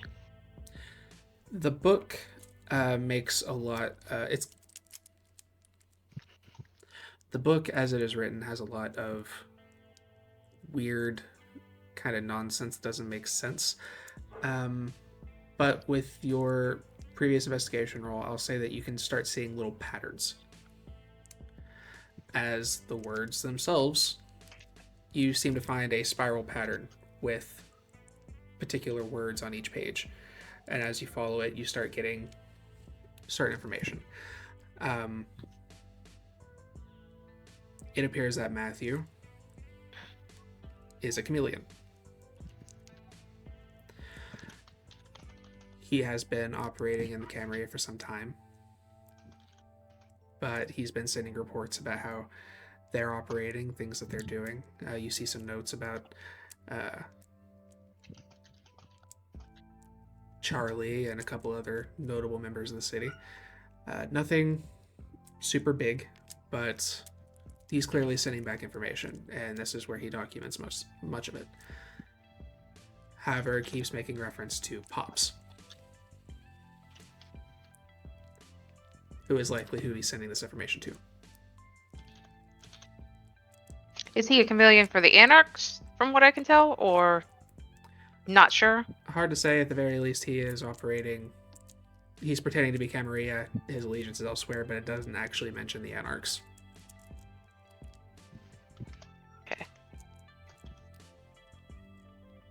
All of these eyes doesn't remind any of you of any place else? Yes, Taking I a- spy books. or a stroll through the Dali? Is it reminiscent of Dali's works, Farah? Once Gray says that. How do you mean? Like, are you talking about just the security presence that's constantly watching you, or are you talking about like the actual All the work? illustrations of eyes around the room. I'm specifically referring to the connection to the dolly. The parallel you're drawing. Yeah, all the eyes around the room. Dali had a lot of works in which the eyes were prominent.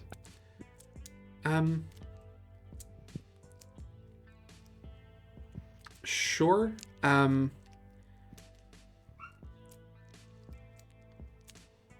will say that you don't think that this came from there or anything along that line.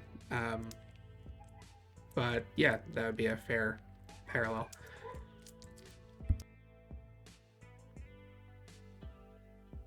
And everything along the spiral is leading to the jar, right?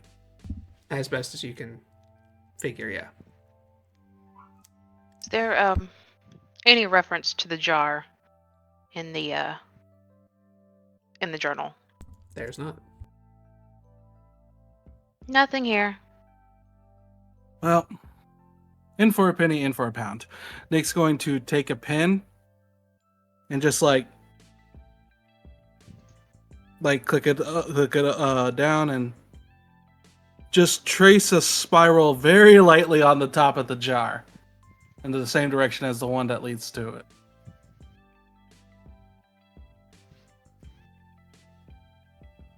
You try to illustrate a spiral on top of a jar. Mm-hmm. Same direction as all the others. Okay. And what did you use to do this? A pen. The pen.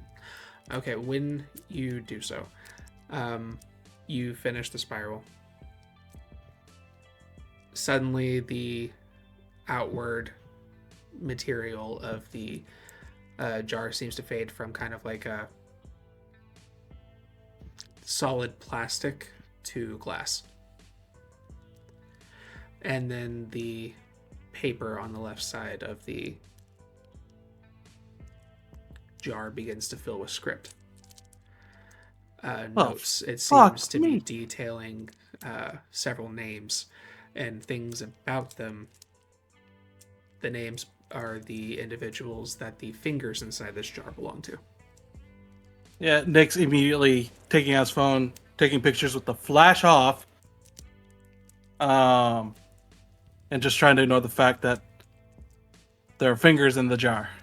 I'm can't moving believe that forward. fucking worked. Holy fucking shit. I am watching this jar now and the writing. Occult. What could do that? Yes. So give me an wits and occult. Okay.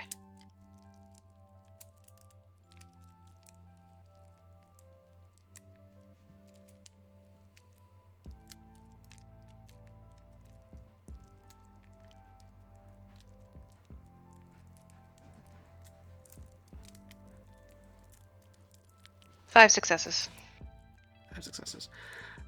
You've heard of people with talent for obfuscate that can make other objects turn, but usually they don't last that long or have that kind of trigger to them. So if it is something to that effect, there's some other element that is amplifying its effectiveness or modifying it to have a different purpose.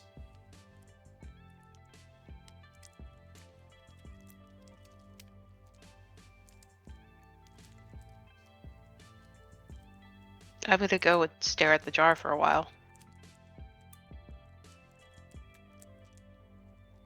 Is it just the top that's turned to glass, or is the whole thing now able to be seen into? You can see the entirety. You can see through the entire jar, and it is full of Said fingers? severed fingers that are very well preserved. Yeah, Nick's gonna also take a picture of that as well. As much as this is good proof or something we can use, I'm hesitant to try taking this jar. What would happen if we remove the jar from the spirals? Because this looks like it's just one big thing. If somebody would like, they can give me a wits and insight. I'll do it. And Literally since my all best of you pull. are kind of focused on this, you guys can, anyone with insight can assist and give a dot. You can have a dot. All right, I will give you one as well. fantastic. I don't have the blood search for it. Are Also, you- I still. Are you afraid it's going to explode? Let's just take it. It's a jar of fingers, Gray, surrounded by a spiral that was unlocked by drawing a spiral. I'm pretty sure that there's no better symbology than for a bomb's fuse than that. So take it anyway. I'm gonna try. Give me a second here, Gray. Bella's just like now leaning on the table, staring at it just very intently. 6 successes. Kind of going over what you're seeing.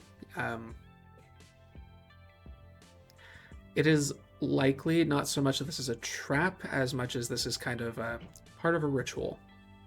Based on the things that you're finding inside of the notebook next to the jar, it's likely Mr. Grimm was a serial killer, and these are his victims' trophies. Really, he named himself Grimm. I know he named himself that because who has a last name like that? Fucking serial killer. I think there are Although- people that have the name Grimm. What if he became a serial killer because his name was Grimm? That's just sad, Bella. That said, this could be a lead. This could be someone. Nah, it doesn't explain the others though. Still, it's something lead. How is the notebook set up in reference to the spiral? Like, I'm trying to figure out how exactly everything is set up. I will say, along with that insight, the spiral is likely just kind of a compulsion. It seems like he needs everything to be set up in this pattern in some way. Okay. The other thing I was looking for with that roll was anything happening if we just take the jar and notebook. Like, will it? That's what like, I'm saying. It's not a trap or anything. It's just part of his ritual. It looks like, from what I can understand, he used obfuscate to conceal what was written on the notebook, and I guess you drawing the spiral was the trigger. Still can't believe that fucking worked. Am I getting that right? Yes. Okay. Running the pin along the spiral of the lid is what deactivates the obfuscate, makes present what is inside the jar in the writing that is on the paper. That is all just connected to he's a murderer and this is his ritual among everything that he does. Nick is going to gingerly take the jar and notebook and walk back along the spiral just to be safe. Oh, come on. Don't be such a pussy about it. Just take it and go. Great. We're dealing with Malkavians. Everything can mean something or nothing. It's obviously a collection. Macabre collection, but a collection nonetheless. Are there other rooms in this apartment? Yeah. They're not it's mostly it's like a single bedroom apartment. The kitchen and the living room and everything is all basically in the same space, and then there's the bedroom. It's a studio apartment. Thank you. Okay. Yes. I'm gonna check out the bedroom and the bathroom. Okay. You check out the bathroom. It looks like it's barely used. Looks like he pretty much just comes in here and cleans it, but there's no evidence that anyone actually uses this room. When you step into the bedroom, the windows are darkened. Everything, again, kind of has that spiral pattern that ends up landing on the bed, reaching to the bed. Mm-hmm. But outside of that, there's no clothes, really. Like, there's nothing in the closet. There's nothing on the bedside table. There's not even really very much furniture in here. Okay. Except on the bedside, I take it back. On the bedside table, there is a small container that is full of glitter.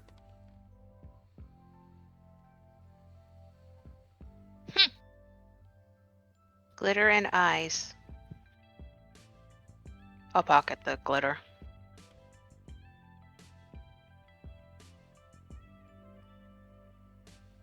Well then, Head should we back take out. this? Should we take this to the keeper, Charlie, or should we go to Pops? Well, I don't think we should turn anything over to anyone yet. Should we It's go ours check for out this now. Pops then? Oh, unless you want to possibly be picked up carrying around a jar full of fingers, we should Probably go put that someplace where it's worth keeping. No, that's actually fair, Gray. What's on the paper that came with it? You were snapping pictures of it, and I didn't want to get in your way. And you said it was names and details of those people? Yeah, it looks like women he had been stalking. There'll be a Tracking bit of a a spell. little bit of like their behavior, a little bit about their activities, things like that. Some of them have a little bit more detailed schedules. Well, good Are there riddance. years? Professor. Are there years on there? How long has he been active? Are there? The earliest entry goes back about 3 years. Years. About 3 years. There are roughly 19 entries, which match the number of fingers in the jar.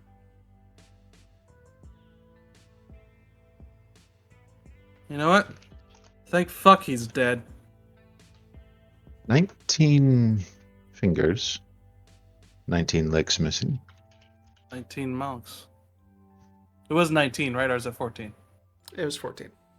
Oh, 14. I misremembered that one. You're good.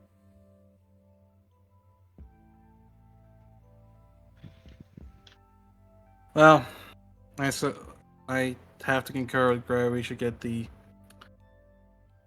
trophies somewhere safe, along with the notebook. Where We go know from about the there. other victims. We need to find out more about them. I do. More data points. You want more information about the victims? We'll have to find out more about them. Yeah. Okay. Well, that's all that's there in the journal. Or were you talking about the kindred victims or the Yes. Yes. Yeah. Oh, okay. not the human victims? Not the human. Not It's the like this kind. game's going a whole different direction, guys. Not Right? not the kind. It would be interesting to see if they all have something in common.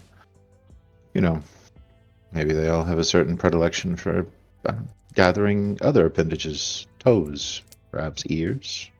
Maybe they were trying to put together 19 little Frankenstein's brides.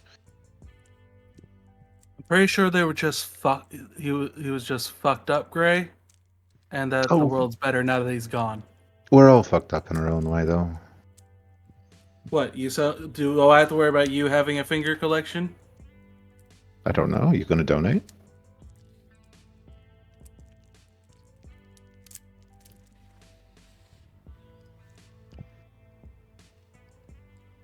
Whatever, Gray. Oh, I guess I already got your tongue.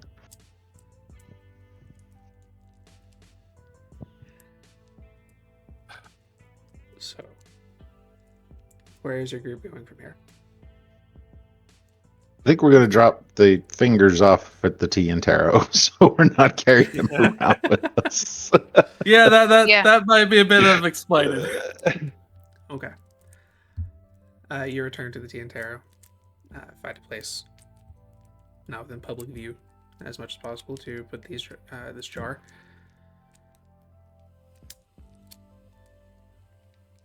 Yes. We'll go back out to the neutral zone. If unless anyone else has any other ideas. Kind of look to Matthew on the way out. So, is it time for some R&R now? We found about the serial killer. We found some fingers. We're well on our way, right? He's not working alone, Gray, and if this Pops is anything like him, there's more lives at stake. His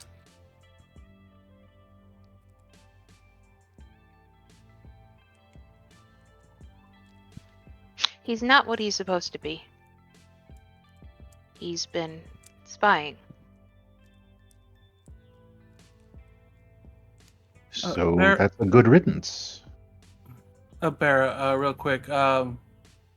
You said the earliest entry was 3 years ago. What was the closest entry? Like how recent was the last kill? I should correct some information. The most recent entry was a 20th entry, but there are only 19. The previous entry is a fry cook at the Crispy Crab.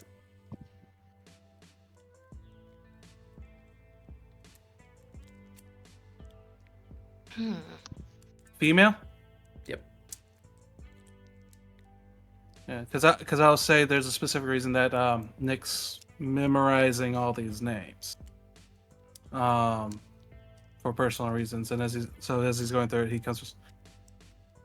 It seems, I missed this. It seems there was a potential next victim, and that might be why Matthew was working at the Crab Shack there. Seems he had his sight set on his next target. What's her name? Sarah. Just Sarah? Sarah Williams. So we should start digging up information on Sarah Williams. She's just showing the information on the book to the rest. This might be another lead. Could be that Sarah Williams is also connected to our mountain killer. But at the very least, doesn't hurt to check it out later. No, it doesn't. But she's fine. Right? Seems low priority. Right. The kind are instrumental in our world. Just because their affairs are not on our level doesn't mean that we just don't think about them, Gray. They're not just a thing that exists ours in our way. I think about them all the time. I think he's trying to say is, do you really think a mock serial killer will kill 14 Malkavians over one girl? Precisely. Probably not, no. That could happen, I suppose. But But we the have fry so cook? little. Hey. We have a lot. We don't have anything concrete. And I think that everything deserves pushing. And also, it's also important to make sure that this kind isn't already dead. Why? We don't know, she could have witnessed the killer. Find her, maybe we find someone who's actually seen the face of the mock killer. Oh, see, now you're making sense. I like this idea. Good. So what are we going to do? Nightclub.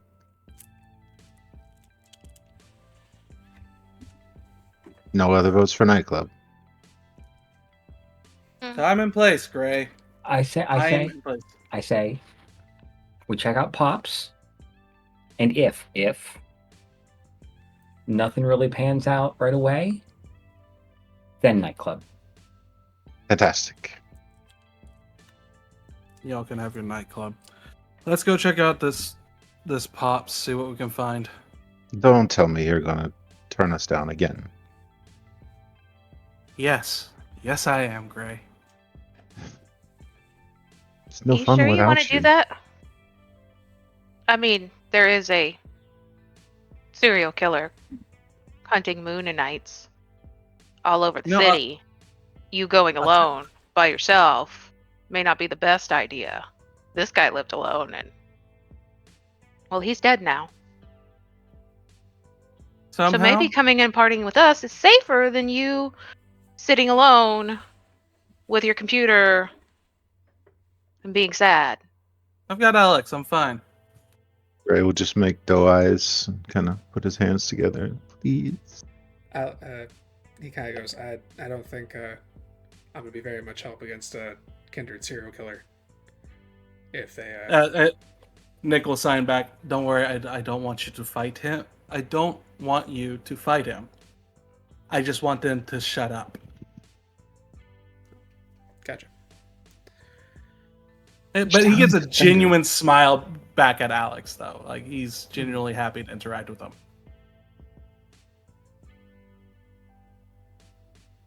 Come on, let's get to the neutral zone.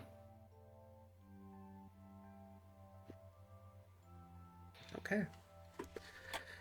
You get in the car, and it drives you down to past the border of Camaria territory as you move into the neutral zone, heading up toward the northern part of the territory.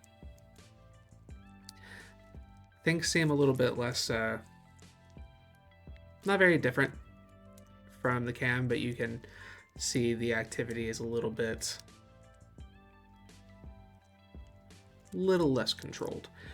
And then before long, you do find you pull in front of a house. All of the windows are darkened. It's kind of in a suburban neighborhood. Looks like it's only about a story, like one floor, a few windows, fenced-in yard. But nothing else is really popping out of jumping out at you. But this is the address that was on the napkin.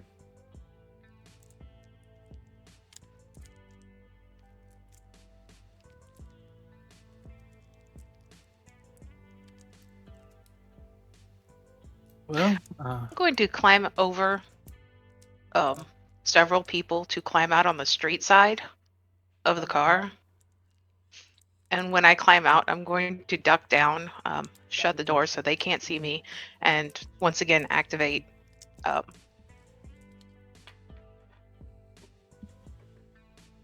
sorry, brain fart.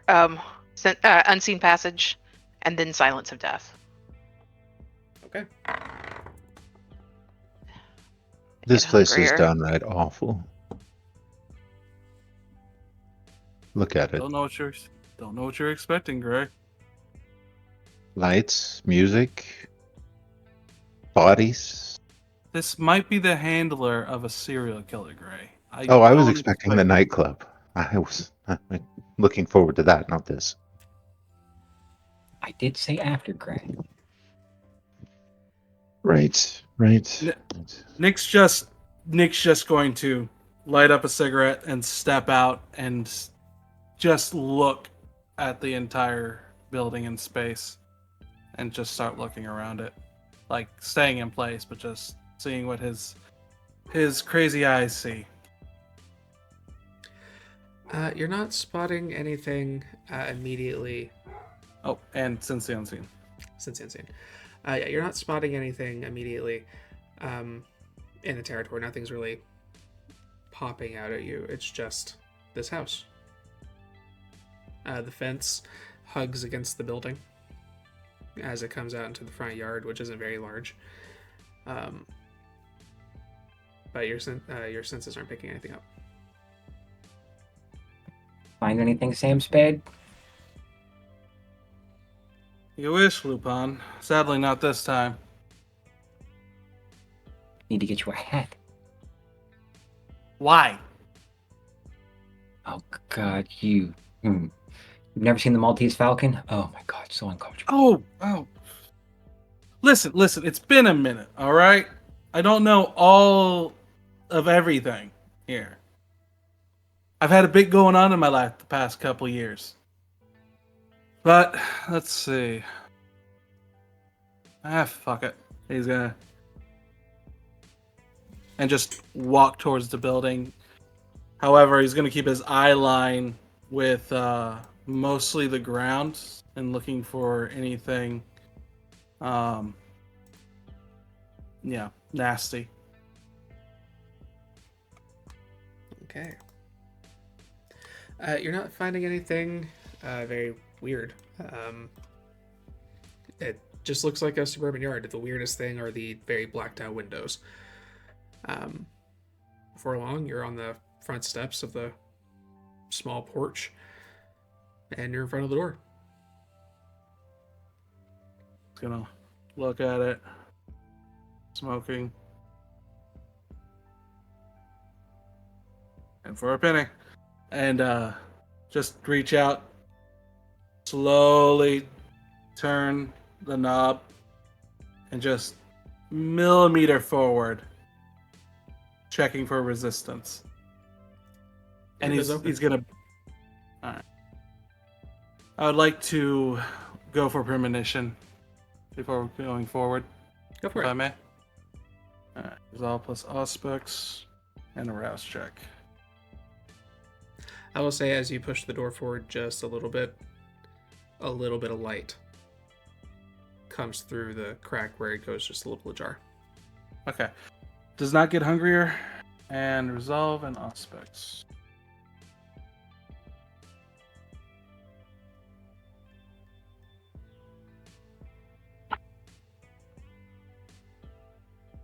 Four. 4. Okay. You open the door, you see the light come through, and you feel a sense of quiet. There's a calmness upstairs you haven't felt in a long time. The light kind of dims in the doorway for a moment, almost shifting from kind of like a pale yellow to a red, and then to nothing. And then that dark begins to expand out of the doorway until there's nothing. Absolute silence. Absolute absence of everything. And then Is this... Oops, sorry. you're back. You're good. Was that similar... I'm trying to think, because with the specialities of instincts and death, I'm wondering, is this a correlation? Could he make a correlation of proceeding forward, as inviting as that piece is it the piece of death and the silence of death, or the abyss? You can make a wits and insight if you like. Would very much like to do that. In fact, because we're risking it already, let's go for a mad blood search. This is kind of in the moment. I'm going to say no. Okay. All good. And you said wits and insight? Yes. Got it. Still 7. Oop, there went a dice. 1 second. Yeah. Oh, Volg's dice, you are my best friend tonight. Don't prove me wrong now. 5 with a crit. 5 with a crit. You can definitely draw a parallel to the general concept of the release of death bringing peace, where life is ultimately chaos. But it could also be, it could be tied to any other kind of abstract or metaphorical concept. But in this particular regard, it would not be a big reach for you to jump to that conclusion. Nick's going to look at it, and he sees the light, sees the door, and he pulls out his coin, looking at it, and then he's going to flip his coin, and this is going to decide what he does.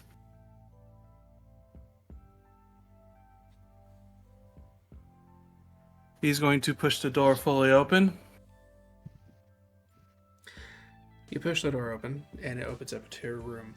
It looks like the living room. There's a kind of large couch. There's shag carpeting. You can see a kitchen off in the distance. There kind of has a bit of a rustic feel to this room. And you can smell pumpkin. Very strong. And about this moment, somebody walks around the corner of kind of the bar attached from the living room, going into a room where the kitchen is, and they are holding what looks to be a tray of some kind. They're wearing a green button-up. They have a purple bow tie. They're wearing slacks. They have no shoes. Their hands are gloved. They're wearing kind of like a hat kind of like this, but a little bit poofier. It's kind of orange and pink. And his beard and mustache are covered in glitter. And look. Evening. Mind if I come in? I don't see why not. What is... I'm terribly sorry. Poor manners. Sets down the tray. My name is Mr. Hodges. Sir Hodges. Nicholas. Pleasure. Nicholas, what brings you into my home this hour, Nicholas? Oh, unfortunately, some very dreadful affairs. Just some really terrible stuff. Believe me, this is as awkward for me as it probably would be for you. Thank you for the first of all, thank you for the hospitality. My mama and my well. Do you? He also takes a step in. Do you know someone who goes by Pops, by chance? Do I know someone who goes by Pops? I'm afraid I do not know one of that particular nomenclature, but I'm happy to assist in any way that I can. Please come in. Have a seat. He will noticeably he'll walk in, but he'll stay kind of back towards the door, but not take a seat. Just place his hands on the back of the seat he was offering and leave the door open. I hope you don't mind. It's just more comfortable down in this part of the south to have a little wind coming in for a bit. You know how it gets. Give me manipulation and subterfuge. While he is talking and the door is open and he's pretty much coming up with a really bad excuse for like why to leave the door open, I'm going to sneak in hidden and silent and just observe. 0. I am going to stay back at the vehicle and watch as Nick doesn't chicken out for once, and turn on heightened senses and just listen in as well as I can. I'm trying not to get involved in moving into somebody else's haven, potentially. Please give Belle, please give me a wits and obfuscate. Okay.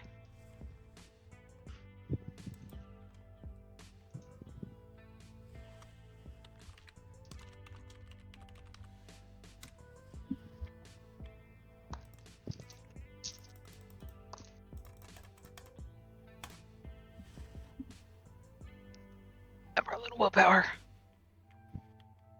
Yeah, give me a I 5. count willpower. Okay.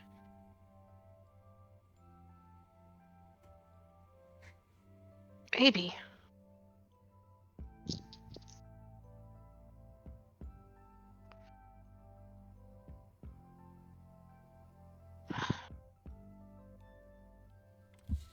I'm gonna blood surge. Sweet. Did not get hungrier.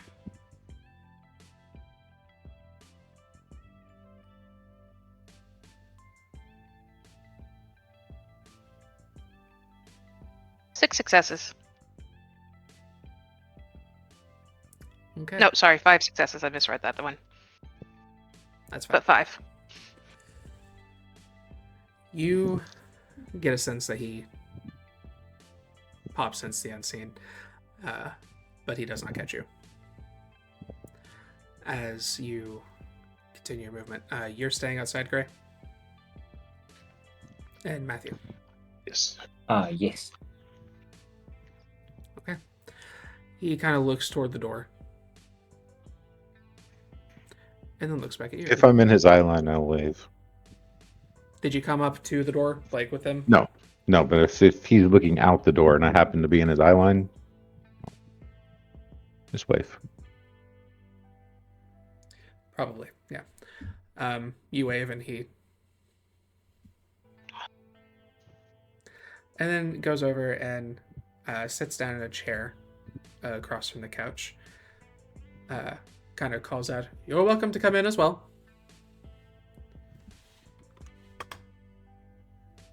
Look to Matthew. Do you want to? High or low, Gray? I'll take high. Well, after you, s'il vous plaît. We're going to the nightclub after this. Oh, absolutely. The Noche. I want to It's see Nicholas try amazing. to You stop us have now. to see it. Make my way towards the house. Nick just gives an exasperated sigh and looks up. Okay, give me just a second. I will stop at the threshold. You're certain you want company? Oh, it's a little late for that now, isn't it? It's not too late to turn me away. The more the merrier. It's good to know how many people are standing on my property, you know? Oh, I don't think the sidewalk counts as personal property. At least according to the city. Very fair. Pardon-moi, monsieur. I apologize. I am Jean-Luc Cartier.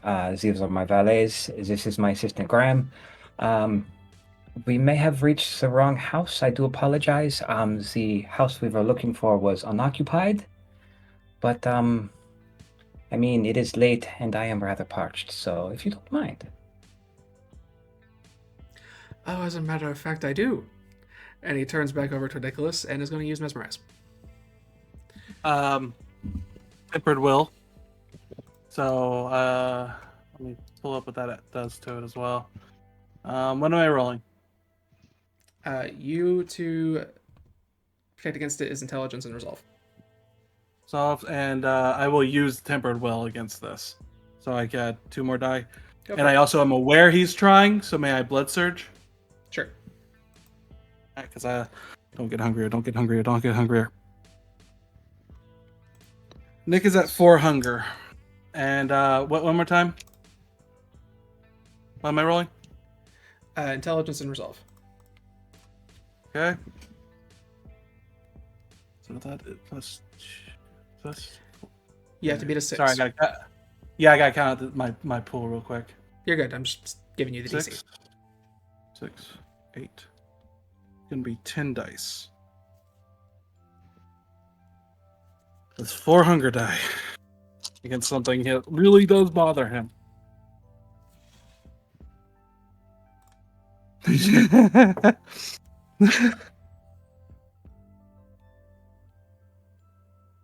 Let me just double check this math.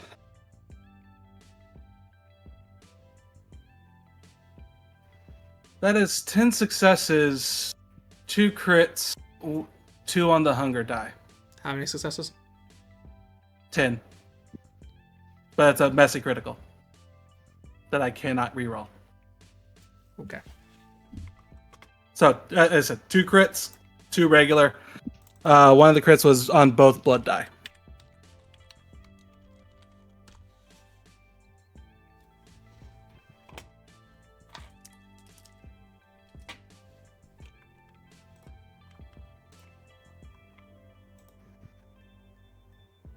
And he's aware of the attempt, and yeah. Okay.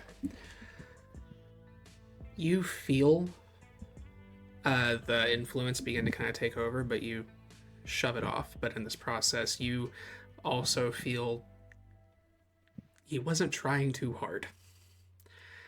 And suddenly you feel very paranoid about the situation you were currently in. As he sits down, making the statement, "How about you tell me why you're really here?"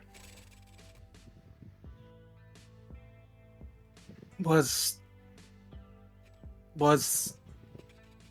the mental domination attempt really necessary? Was walking to my house unannounced necessary? I think there are both points to be had here. I think there are both very valid points to be had here. Perhaps, Nick, you might want to wait in the car. Well, don't know who's out there. You would know more than I would. I could walk you back if it makes you feel comfortable. You're the last person I trust, Gray.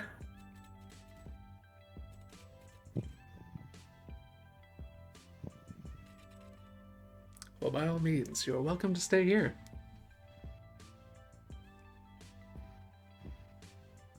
I will say, since I can't really act it out, in the sense that works. Mhm.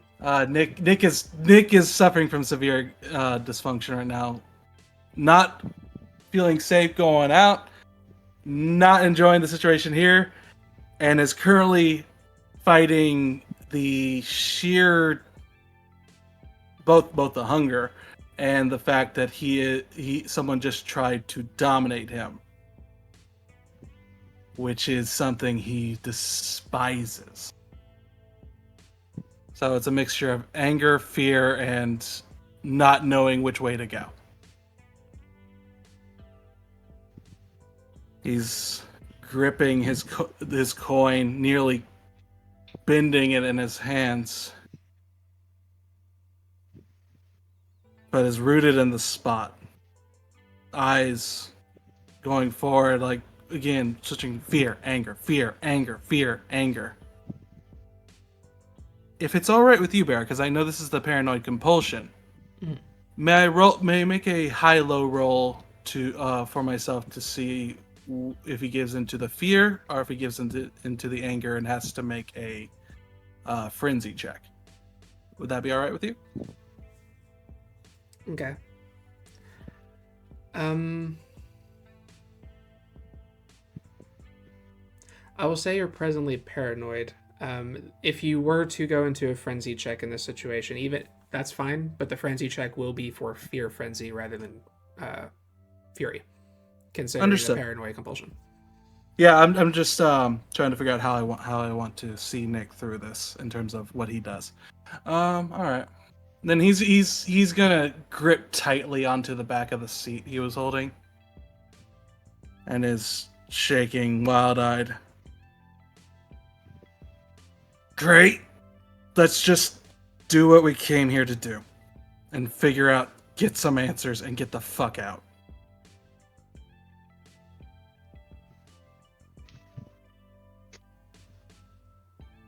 I think we've got off on the wrong foot. Turn to address the gentleman in the house. Perhaps you could overlook this, and we could be on our way.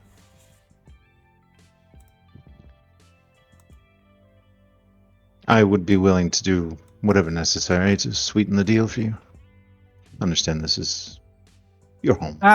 No, Gray. You are not going to use this to try to get something over me.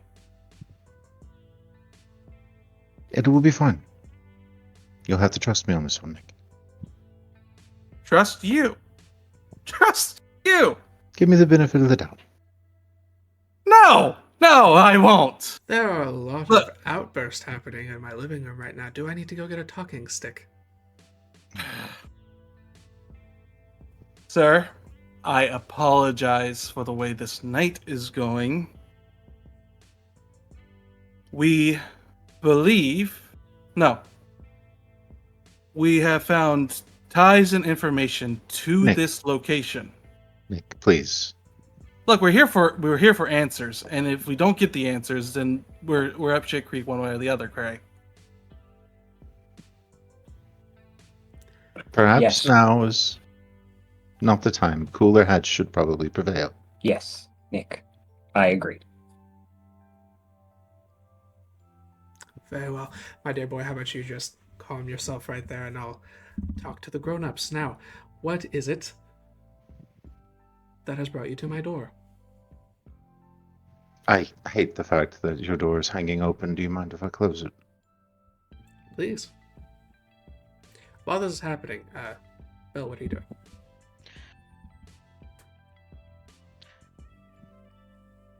I'm going to just take a look around out, just downstairs. Quietly, not moving anything or not really touching anything. Just kind of snooping, but just looking. So you're like looking for a basement? Not a basement, no. I'm just looking for stuff. Honestly, I'm snooping. Okay, nothing in particular, just kind of... Yeah, I want to see what he's got here. That's it. Okay, yeah, give me a do wits and awareness.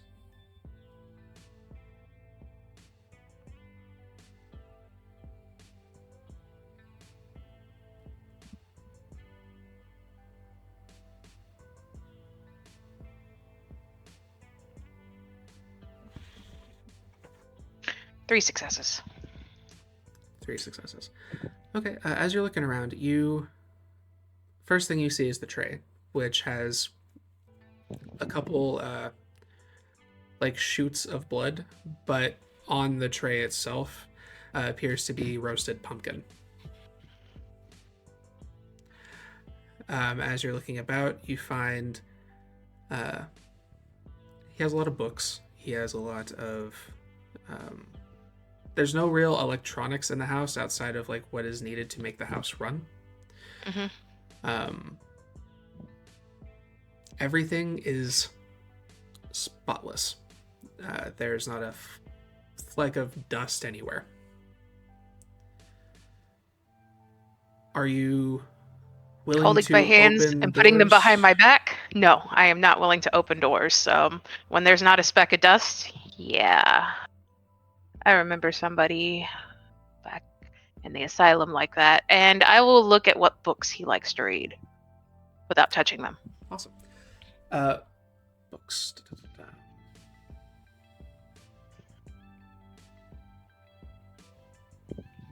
So you find a lot of books that have to deal with psychology.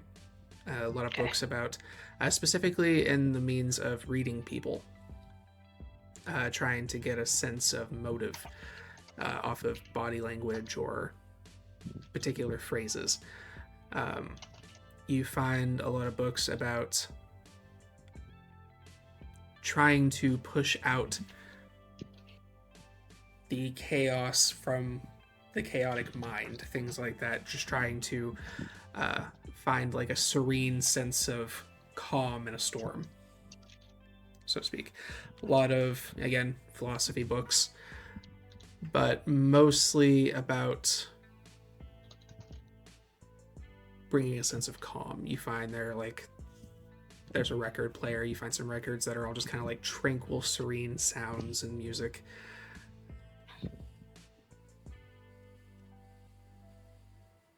Okay. It's not good. I'm heading back to the main room. I'm going to stay for as long as I can out of sight. Like, out of his line of sight even. Yeah. And just listen in for now. Okay. Coming back, Gray, you close the door. Close the door, turn around. Again, I apologize for everything that has occurred on your property so far. We were honestly concerned that whoever lived here might be in danger. A remarkable amount of it. Danger? Yes. Fascinating. In what danger do you think I might be in? Well, that would depend. Do you happen to know a man named Matthew Grimm?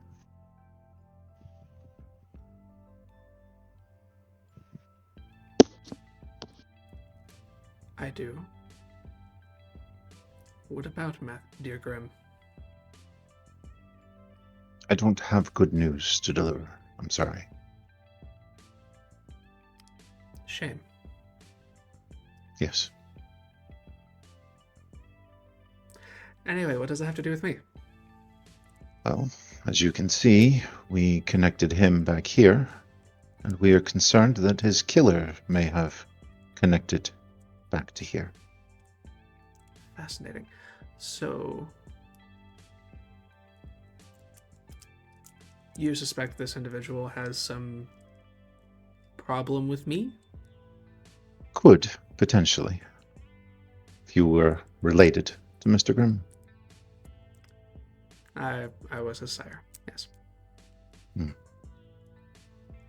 Well, this individual has targeted your family fairly heavily.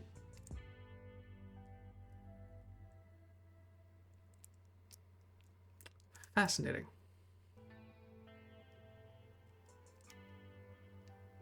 I tell all of this to you in the utmost of confidence. I don't wish to cause a panic.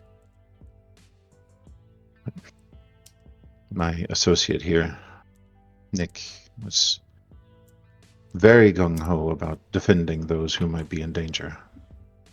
I hope you can forgive his brashness. He turns back toward Nick. I suppose I could forgive this. But,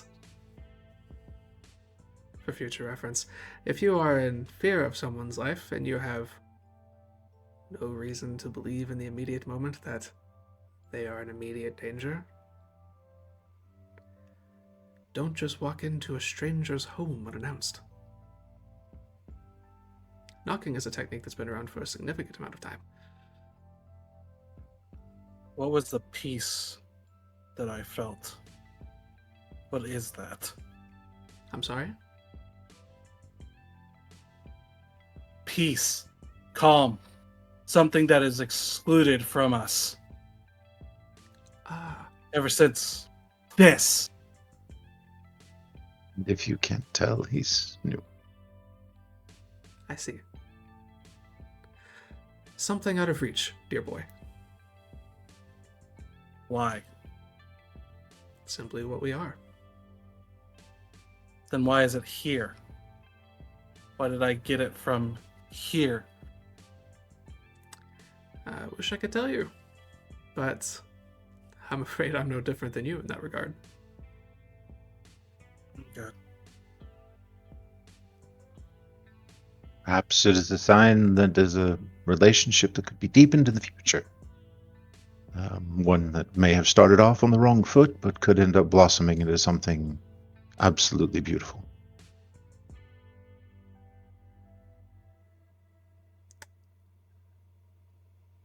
Interesting. Well, if that is all you came to discuss, unless there's anything else, I was sitting down to supper. Well, I don't want to keep you from it. I don't think anyone here does. Yes, I think we've taken up enough time and caused enough of a scene for one Baron, night. Yes.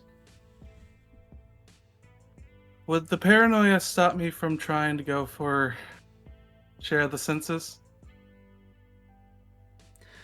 I don't think it stops you. I think it just, you take penalties if it's not an action.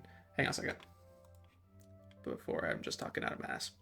Because I'm going to tell you right now, the paranoia is also manifesting in he has Sarah, he has this girl, because he seems so concerned about the well-being of Matthew. He must know. He must have known his next target. Maybe it's manifesting like that. He knows. Where is she? Sure. So the vampire tries to disengage from any perceived threat, suspecting anyone and anything. Any action not taken toward that immediate end incurs a 2 dice penalty. The compulsion ends when the vampire has spent roughly an hour in a safe spot. A rooftop with... you have to spend an hour in a safe space before the compulsion goes away. So doing so is going to have a 2 dice penalty. Because you are perceiving him as the threat. I do risk that rouse too.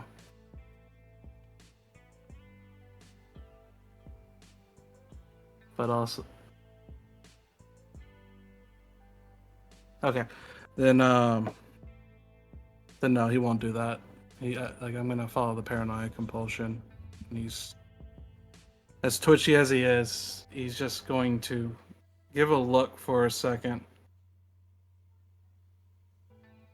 This meal, like he before he tries to disengage, and just leave. This meal. That what was on the tray? It looks like a couple of shoots of blood and a couple little piles of like roasted pumpkin or toasted pumpkin. Do.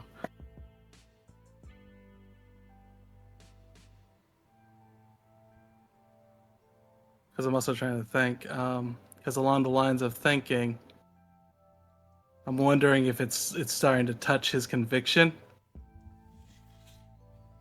Leave the world,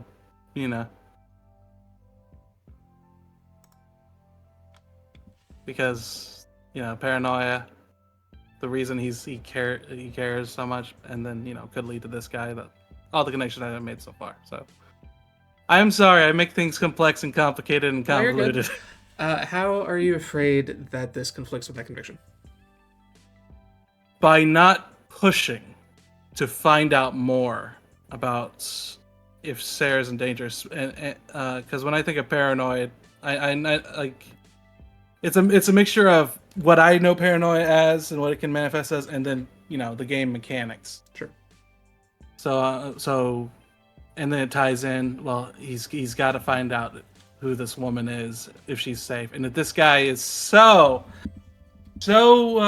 invested, and it was the sire of the serial killer. Who's to say he hasn't silenced her or went after her himself?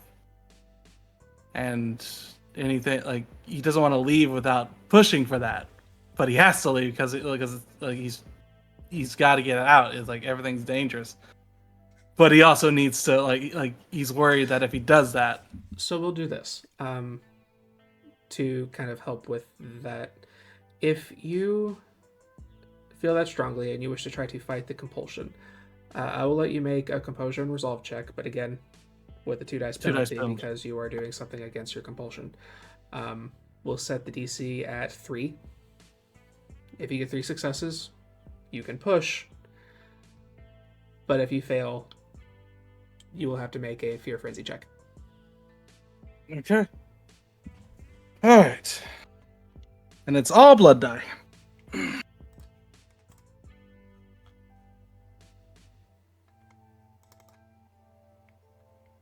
Holy. Can't pick this shit up. That's a 5. Because I critted on all blood die. All on blood dice? I will take a picture if you need me to. I believe you. Yep. I mean,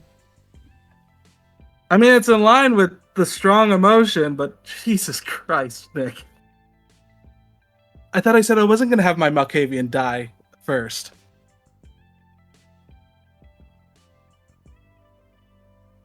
High or low? Hi.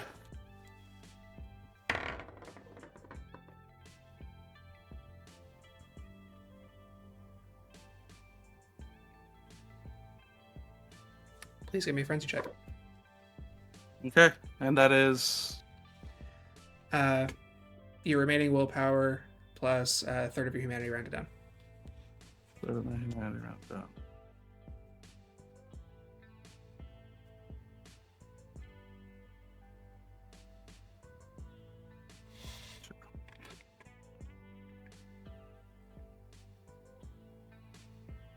I'm going to put this at a difficulty of 3. Hold on, let me... Oh yeah, I definitely beat that. I'm at 6 with a crit again. Okay. You maintain. You do not go into frenzy.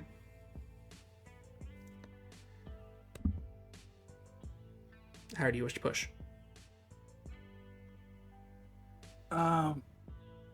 When you say how I wish I push, What do you mean? You said that you wanted to push the issue. Oh, yeah. Has he?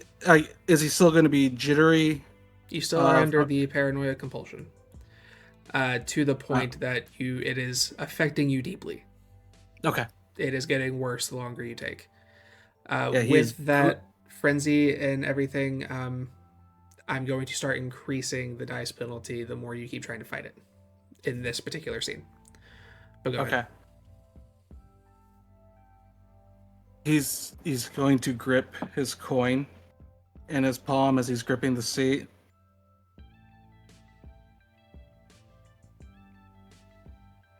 How is she? Does she taste good? Such a strange question to ask. Who might you be referring to? Your Childer's next victim.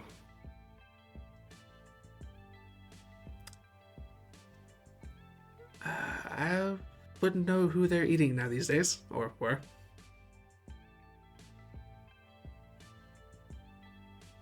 I hope not. I hope that's not her blood. He looks over at the blood shoots. That blood. That blood was provided to me as a favor.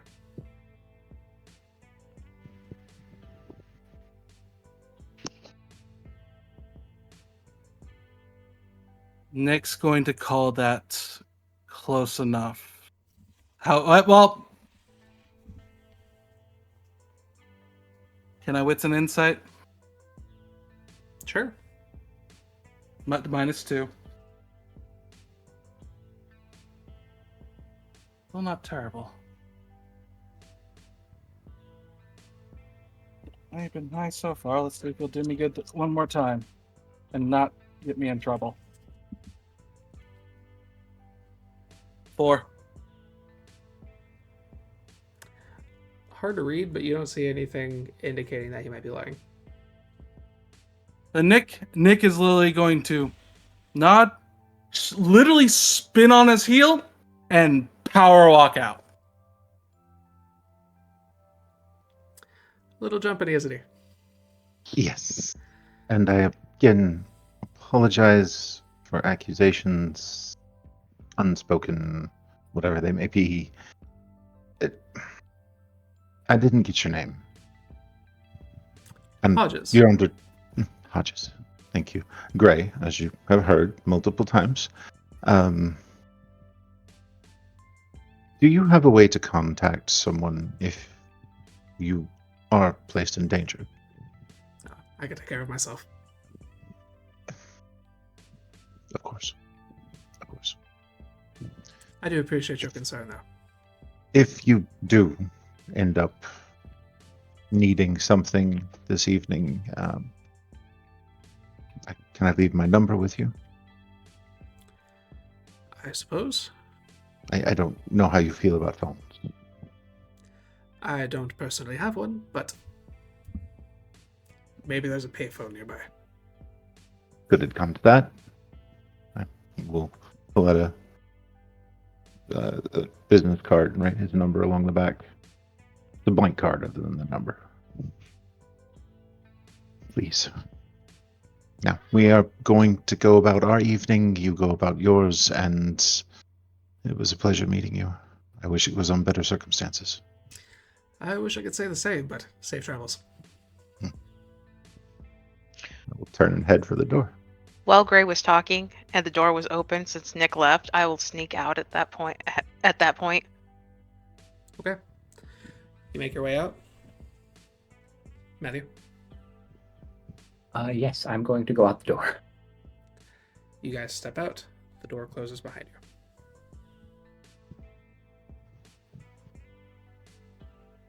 Continue walking down to the car, not saying anything.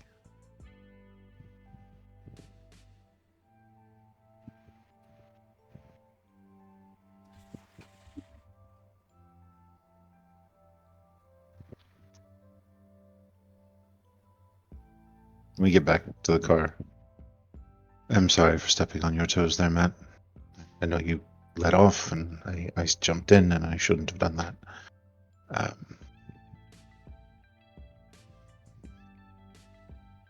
It's quite okay.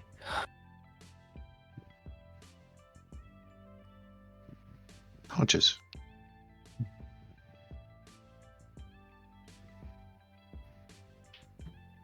My skill set's about bullshitting people. Sometimes truth gets a lot better. Yes, I'm easier with the truth. I think maybe I shouldn't be in the same vehicle with Nick. I can find my own way. Nick's right there, isn't he? Yes. Hungry as I am, Gray, doesn't mean I'm going to go for your vein. As twitchy as you are right now, I would rather you find a place where you feel comfortable, and I am an irritant. I understand that. Irritation is one thing, Gray. Trying to control my mind is another. I'm not going to attack you. Not who I am. In the state that you are right now, though, I don't necessarily want what you said about me being the last person you're going to trust. Come back to the fore.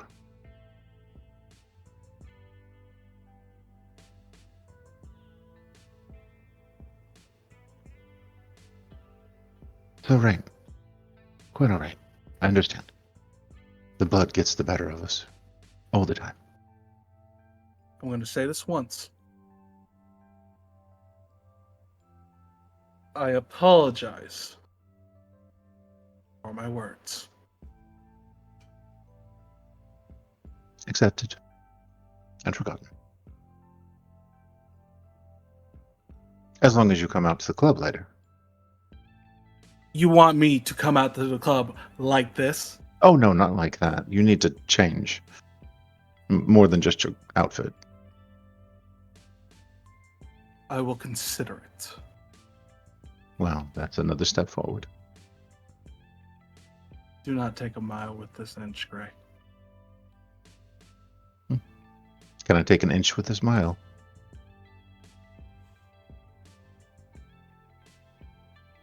I like you, Nick.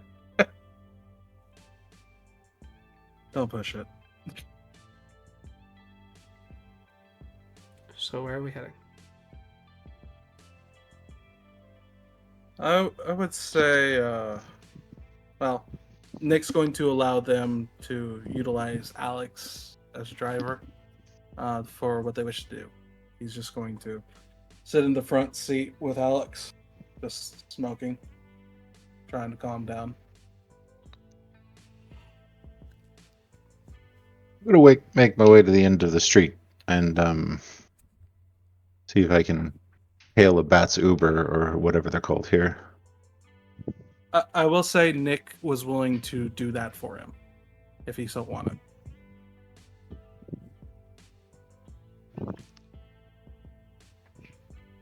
Okay. Bella will pop back in to Vision at the end of the street with Gray. So, where are we going? We gonna go see Spud? I'm going to go see Spud, and I'm going to get something to get someone blasted so I can get blasted later. I like this idea. I'm think hungry. I have no idea how close I just came to getting my own throat torn out.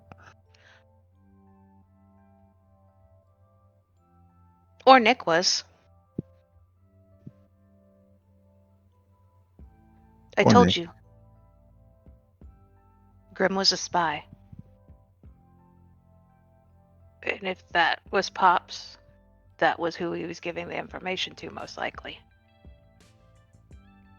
Well, at least he doesn't know we know that.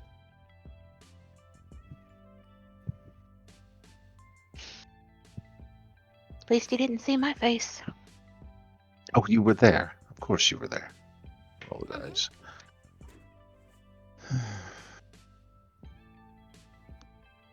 He likes a lot of psychology. Very, very orderly. I think he obsesses over it. Wants to stay calm. Has trouble staying calm.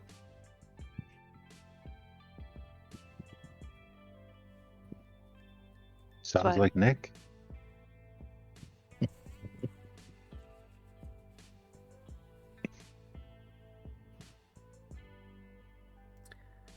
Okay.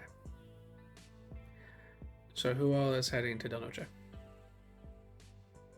I'm going to find a dealer, and then I'm headed to De Noche. Right, we're gonna go see our dealer, and then we'll head to Genoche. Okay. Then that is where we will pick up the next session. Sweet. Thank you, everybody, for tuning in, and we will see you all in the next chapter.